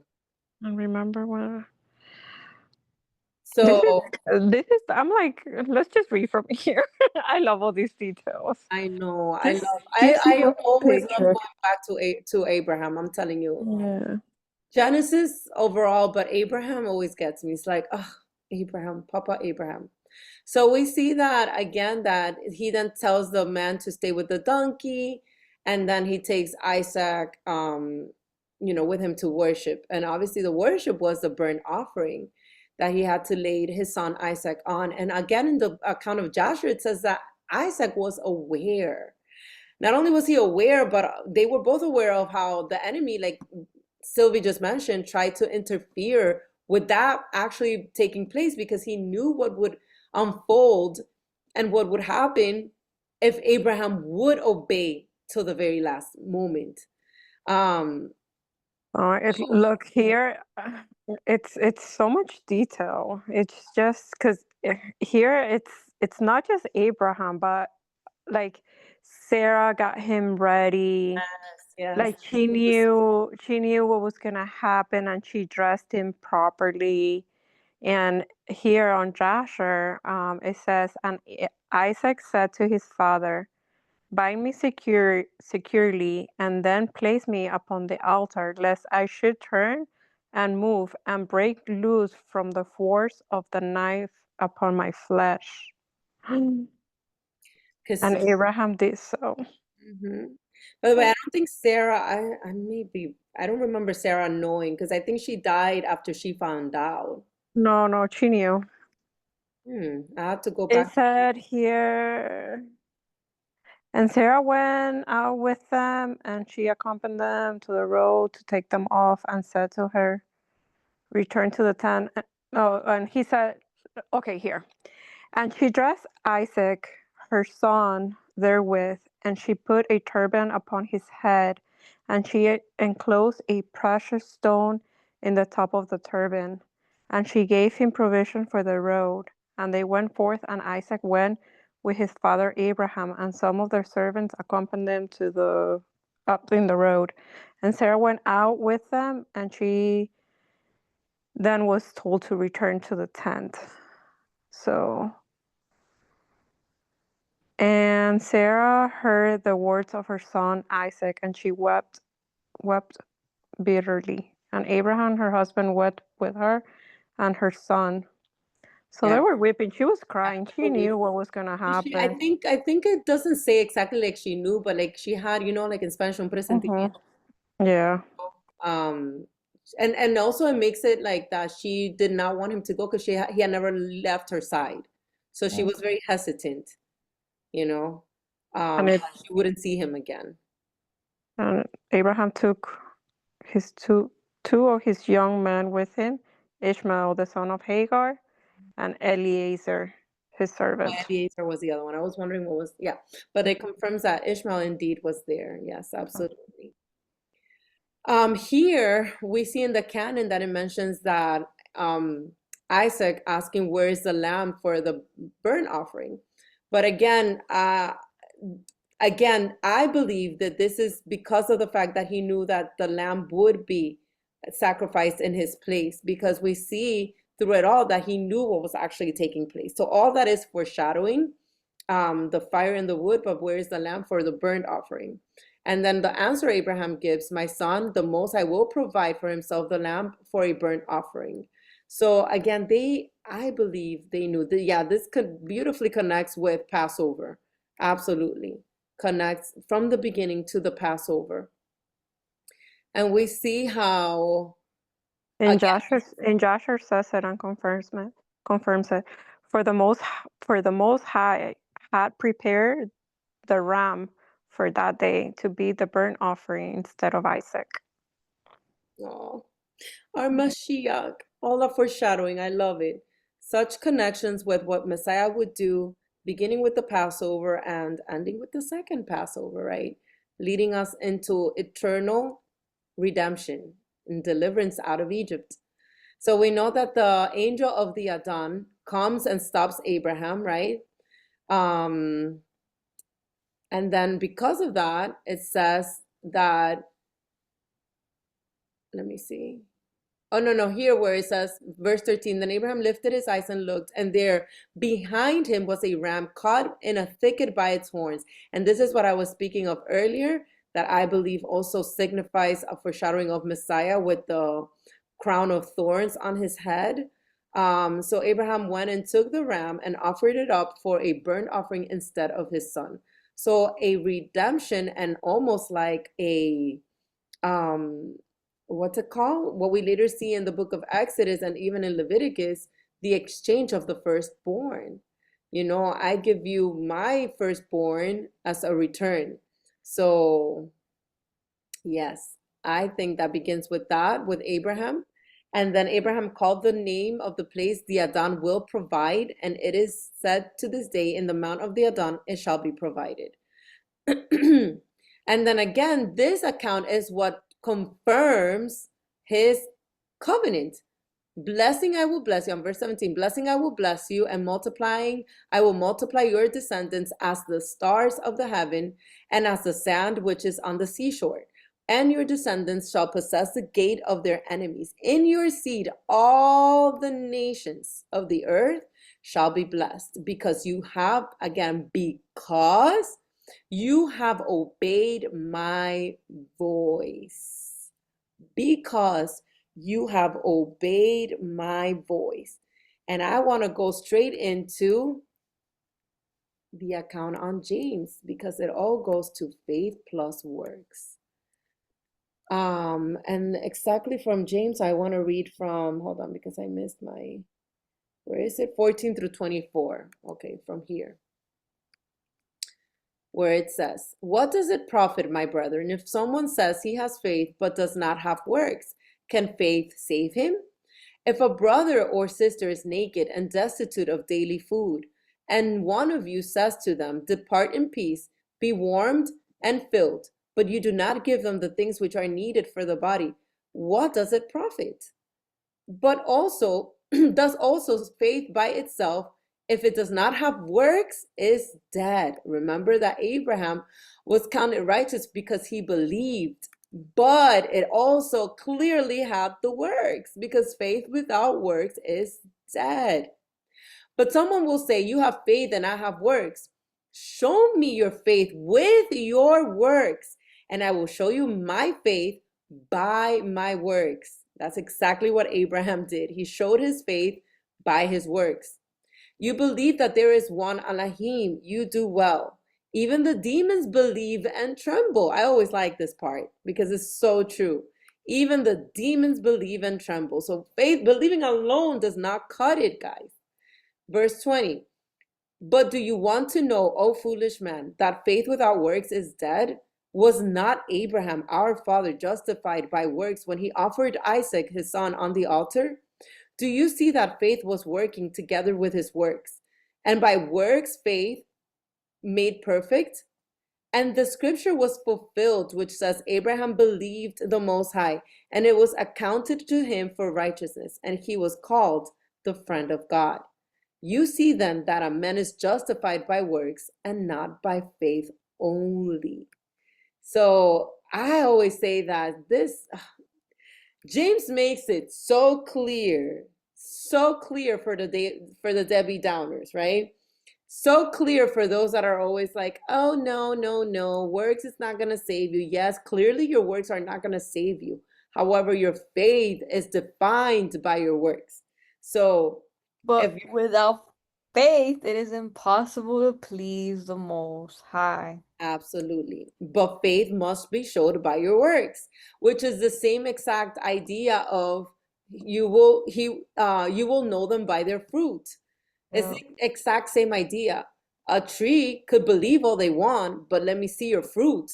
You feel me? It's the same exact idea. So yes, faith, we understand that by faith we are saved.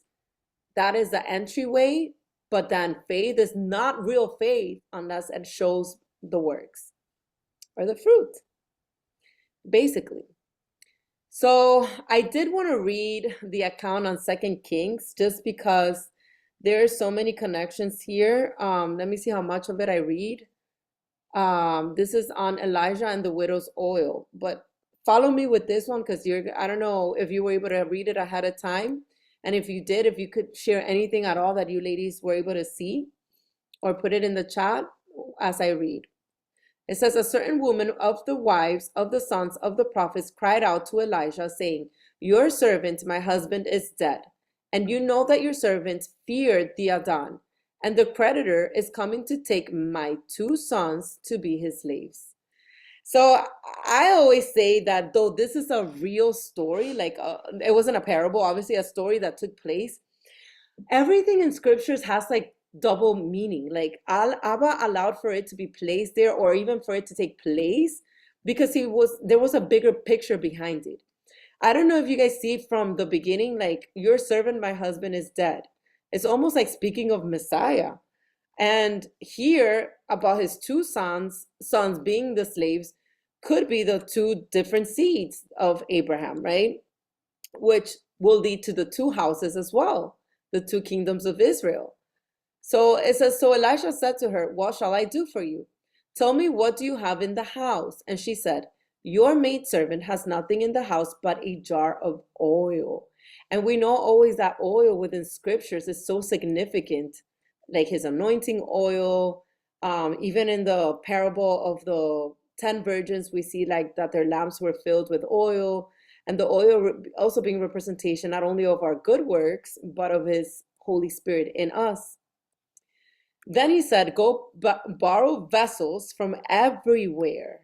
Vessels from everywhere. I don't know if you guys see that, but that's from all your neighbors. That's almost like go on to the nations. Vessels in scriptures is also us. Our representations, like we are his vessels, right? And he says, go borrow vessels from everywhere, from all your neighbors. Empty vessels do not gather just a few. So it's almost like gathering in for the harvest, right? And when you have come in, you shall shut the door behind you and your sons, then pour it into all those vessels and set aside the full ones. Guys, I don't know, is it just me that sees this? Because it's so like, what? It's almost like a parable if you read it like with spiritual eyes. It's like, shut the door behind you, huh? Are are you so when you're reading this, I see this as empty vessels, meaning people with just emptiness, not having His oil? correct. Bring them in and then bring everybody in pretty much because the full ones, put them aside, meaning the ones that have something in them. No, but the full ones came after the pouring. You see them pour it into all those vessels. Okay. So they were all empty, yes, because they were coming from everywhere, right? Then pour it into all those vessels and set aside the full ones. In other words, the ones that got filled, right? I see where you were going with this, but yes, I do believe that the filling came from him first, right? So she went from him and shut the door behind her and her sons, who brought the vessels to her, and she poured it out. Now it came to pass when the vessels were full that she said to her son, bring me another vessel. And he said to her, there is not another vessel. So the oil ceased. I thought it was so cool. Then she came and told the man of God, and he said, go sell the oil and pay your debt, and you and your sons live on the rest. Bro.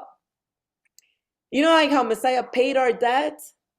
Go sell the oil, like the oil, his oil that pours into us. Like when there's no more vessels, then go and sell it. And with that, pay your debt. And you and your sons live on the rest. I'm telling you, it's not a parable, but it reads like one. And I believe that Abba allowed it there for a reason. There's always like a double-edged sword with everything that it's in scriptures. And I believe we were to read the whole thing. There's also, let me see unto what verse it says here. Second King. Oh yeah, it was the whole thing. No, until verse 37 is what we were supposed to read. There is actually another connection in this part. Let me see. Because this is when he raises the Shunammite's son. Yeah, the Shunammite woman's son. It says, now it happened one day that Elisha went to Shunem, where there was a notable woman, and she persuaded him to eat some food. So it was as often as he passed by, he would turn in there to eat some food. Again, the eating of food, breaking bread, right? And she said to her husband, look now, I know that this is a holy man of God who passes by us regularly. Please, let us make a small upper room on the wall and let us put a bed for him there, and a table and a chair and a lampstand. So it will be whenever he comes to us, he can turn in there. So this Shunammite woman basically wanted to bless Elijah, the prophet, who was a prophet of the Most High, right? By giving him a place in her house. And it happened one day that he came there and he turned in the upper room and lay down there. Then he said to Gehazi, his servant, call this Shunammite woman. When he had called her, she stood before him. And she said to him, say now to her, look, you have been concerned for us with all this care. What can I do for you? Do you want me to speak on your behalf to the king or to the commander of the army? She answered, I dwell among my own people. So he said, what then is to be done for her? And Gehazi answered, actually, she has no son, and her husband is old. So he said, call her. When he had called her, she stood in the doorway. Again, another connection with not precise the door of the tent of meeting, but the doorway, which is very similar. Another example, by the way, of a woman being barren at her old age, right? Well, her husband was old anyhow. I'm not sure if she was. Verse 16, then he said, about this time next year you shall embrace a son. And she said, no, my lord, man of God, do not lie to your maidservant. So very similar reaction as Sarah, right?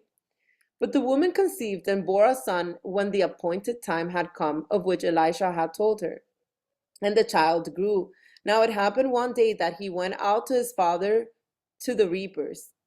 And he said to his father, my head, my head. So he said to a servant, carry him to his mother. When he had taken him and brought him to his mother, he sat on her knees till noon and then died. So not exactly like Isaac, who was about to be sacrificed. This son actually dies. I guess he hurt his head, right? But I see kind of like the connection there. I don't know if you guys see it. Verse 21, and when she went up and laid him on the bed of the man of God, shut the door up upon him and went out. Then she called to her husband and said, please send me one of the young men and one of the donkeys, that I may run to the man of the Most High and come back. So he said, why are you going to him today? It is neither the new moon nor the Sabbath. And she said, it is well. By the way, I thought it was very interesting that this is mentioned. It is neither the new moon nor the Sabbath. In other words, for you to go and seek the man of the Most High. That was very interesting. Verse 24, then she saddled the donkey and said to her servant, drive and go forward. Do not slacken the pace for me unless I tell you. And so she departed and went to the man of the Most High on Mount Carmel. So it was when the man of the Most High saw her afar off that he said to his servant Gehazi, look, the Shunammite woman. Please run now to meet her and say to her, is it well with you? Is it well with your husband? Is it well with the child? And she answered, it is well. Now when she came to the man of the Most High at the hill, she caught him by the feet, but Gehazi came near to push her away. But the men of the Most High said, "Let her alone, for her soul is in deep distress. And the Most High has hidden it from me and has not told me." So she said, "Did I ask a son from my Lord? Did I not say, 'Do not deceive me'?" Then he said to Gehazi, "Get yourself ready and take my staff in your hand and be on your way. If you meet anyone, do not greet him. And if anyone greets you, do not answer him, but lay my staff on the face of the child." And the mother of the child said, "As the Adon lives, and as your soul lives, I will not leave you." So he arose and followed her. Now Gehazi went on ahead of them and laid the staff on the face of the child, but there was neither voice nor hearing. Therefore he went back to meet him and told him, saying, "The child has not awakened." When Elijah came into the house, there was the child lying dead on his bed. He went in, therefore, shut the door behind the two of them, and prayed to the Adon. Always key, right? And he went up and lay on the child, and put his mouth on his mouth, his eyes on his eyes, and his hands on his hands. And he stretched himself out on the child, and the flesh of the child became warm.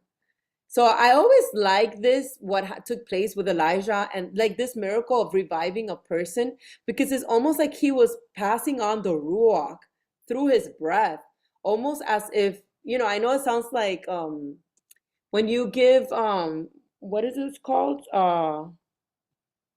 When somebody's like about to die and you give them mouth to mouth, there's a name to that. CPR. CPR, thank you. I'm like, what is comprehension right now? But yes, when you give CPR to a person, it made me think of that. But we know this child had been dead for days already. So clearly CPR wouldn't have worked.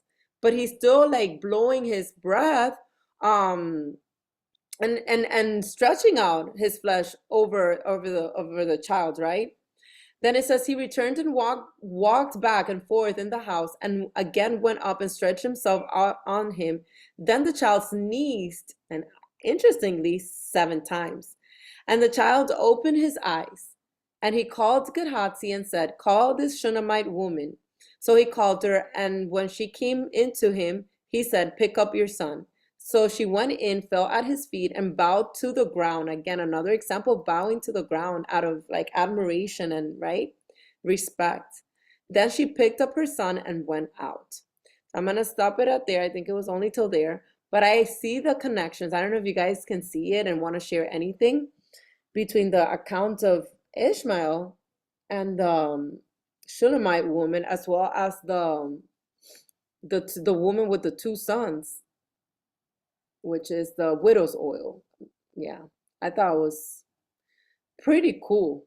And I remember when I read the book of Kings, I would always wonder and question, like, I wonder what these stories have to do with Elijah. Like, well, why is this here? I guess I always thought like maybe just the Most High trying to show the miracles that Elijah performed or whatever, but I think it's deeper than what we think. I was gonna say that when I was thinking of the oil, I was thinking about the 5 virgins, the 5 that were wise, the 5 that were unwise, how we're to keep oil in our lamp. And then when I was thinking about when you were saying like he was like blowing on the boy, I was thinking about Genesis and how like the Most High gave us life through his nostrils, like, and he like blew.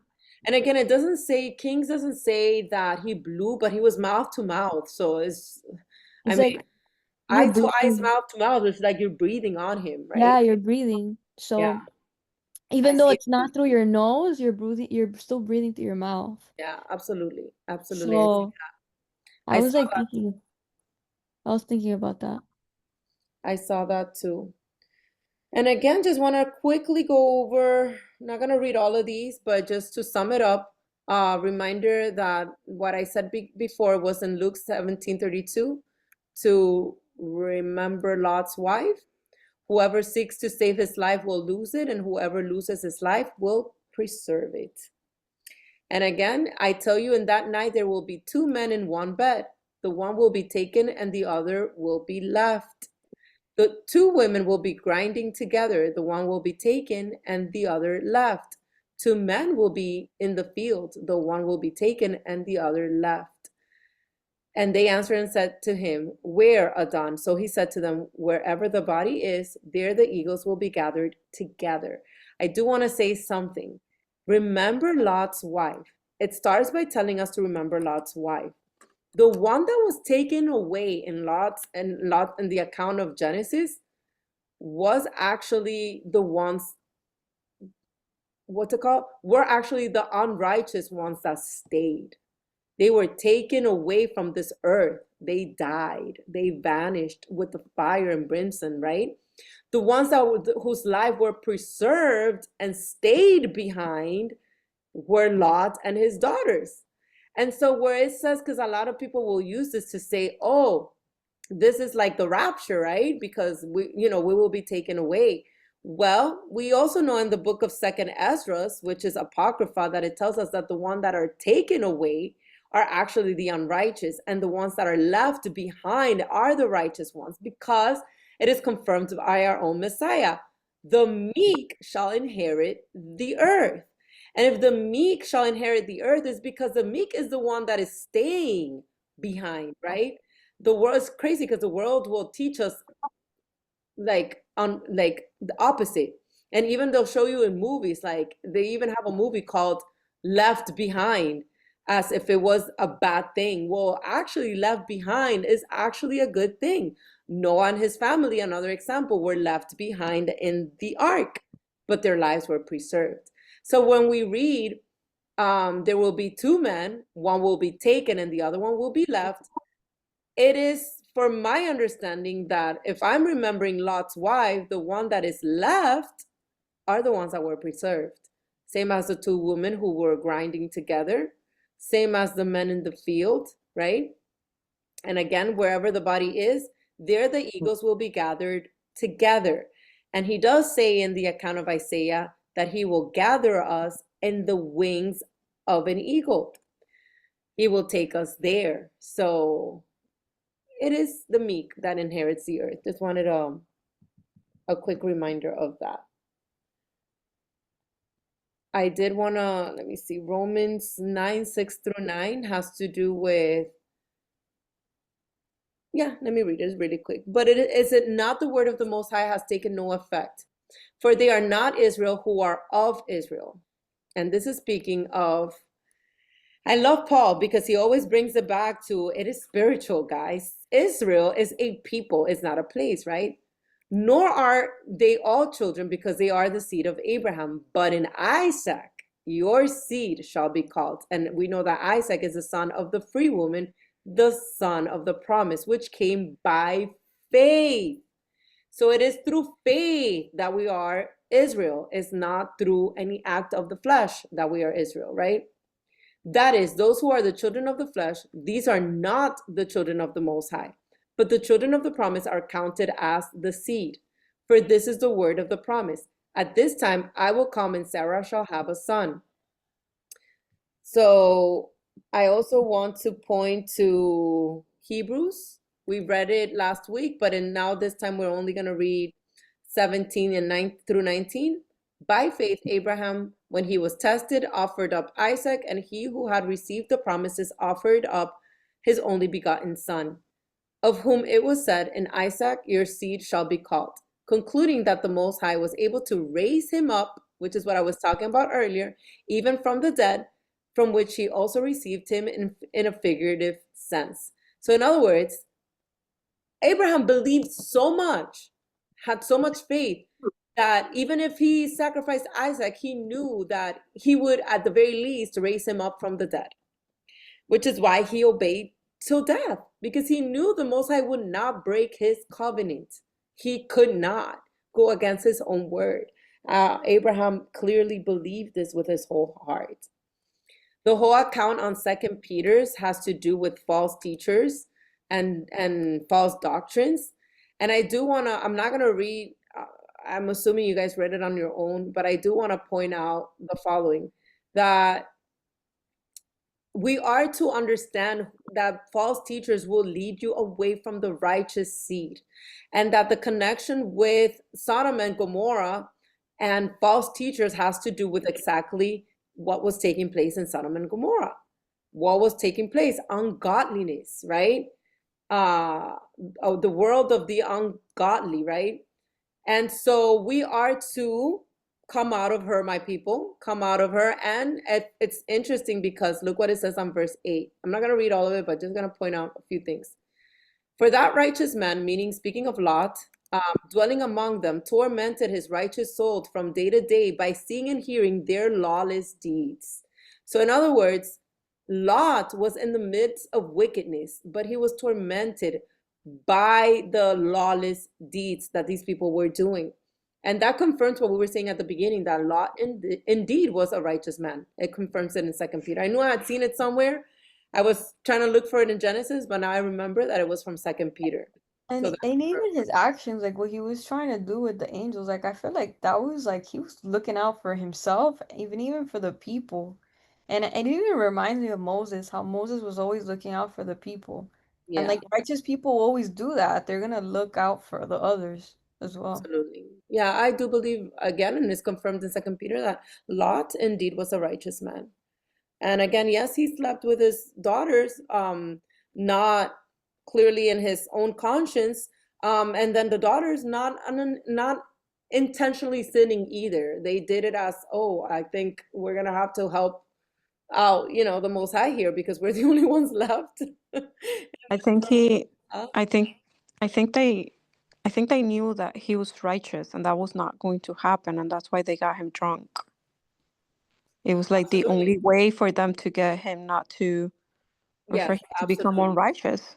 Yeah, absolutely. Like we're gonna have to trick him into this. Absolutely. Yeah. Clearly they planned the whole thing with the wine. Again, very heavy duty stuff they were drinking there. And again, this whole account on Second Peter connects the depravity of false teachers with exactly what was taking place in Sodom and Gomorrah. So if you guys didn't read it, I suggest you read it because man, oh man. Woo! And this last part, verse 22, but it has happened to them according to the true proverb. A dog returns to its own vomit, and a soul having washed to her wallowing in the mire. And that goes to people returning back to sin after having known Yasha HaMashiach. Remember Lot's wife, guys. And lastly, I'm going to just read the portion in Jude. That was verses 5 through 8. But I want to, and by the way, Jude connects beautifully with 2 Peter, the whole chapter, or the whole book, actually. But I want to remind you, though you once knew this, that the Adon, having saved the people out of the land of Egypt, afterward destroyed those who did not believe. And the angels who did not keep their proper domain, but left their own abode, he has reserved in everlasting chains under darkness for the judgment of the great day. As Sodom and Gomorrah, and the cities around them in a similar manner to these, having given themselves over to sexual immorality and gone after strange flesh, are set forth as an example, speaking of examples, suffering the vengeance of eternal life. Likewise, also the dreamers defile the flesh, reject authority, and speak evil dignitaries. Sorry, hold on. Okay, it was up to there. So, to conclude, unless you ladies want to say anything, Abraham had a heart that was really in tune with Abba's will. He genuinely wanted everyone to be saved, even going as far as pleading for the wicked. Even though Sodom and Gomorrah couldn't be spared because there weren't 10 righteous people, it's clear that the Adon heard Abraham. Hence why Lot and his daughters were able, well, and his wife as well, were able to come out. Obviously, his wife stayed. We all know. He made a promise that through Abraham's descendants, both those born into his line and those grafted in, the nations would be saved. That salvation will come through a faithful remnant who will rise up in the last days, return to the ancient ways of righteousness, and become a light to the nations, the Gentiles. And again, this stems back to the beautiful promise that the Most High did to our Papa Abraham. And I love that I found this picture over here because I believe it more so depicts what our true Papa Abraham actually looks like. If you know, you know. but it's hard to find those type of pictures. So I'm like, as soon as I found one, I'm like, I am putting that in here. And again, going back to the covenant, he took him outside and said, look up at the sky and count the stars. If indeed you can count them, then he said to him, so shall your offspring be. And with that, we conclude this section of YERA. I always forget how to pronounce it. Let me see. It's YERA. And I pray that it edified you. We definitely shared a lot of cool connections. You ladies did your homework, and I'm so proud of you. Let's keep it up. Let's keep it rolling. And let's continue studying. Next week, we have another beautiful portion of Genesis. And notice how studying this way, we move a lot quicker through the books in the Torah. So I'm loving it. I'm loving it. So thank you for connecting with us once again.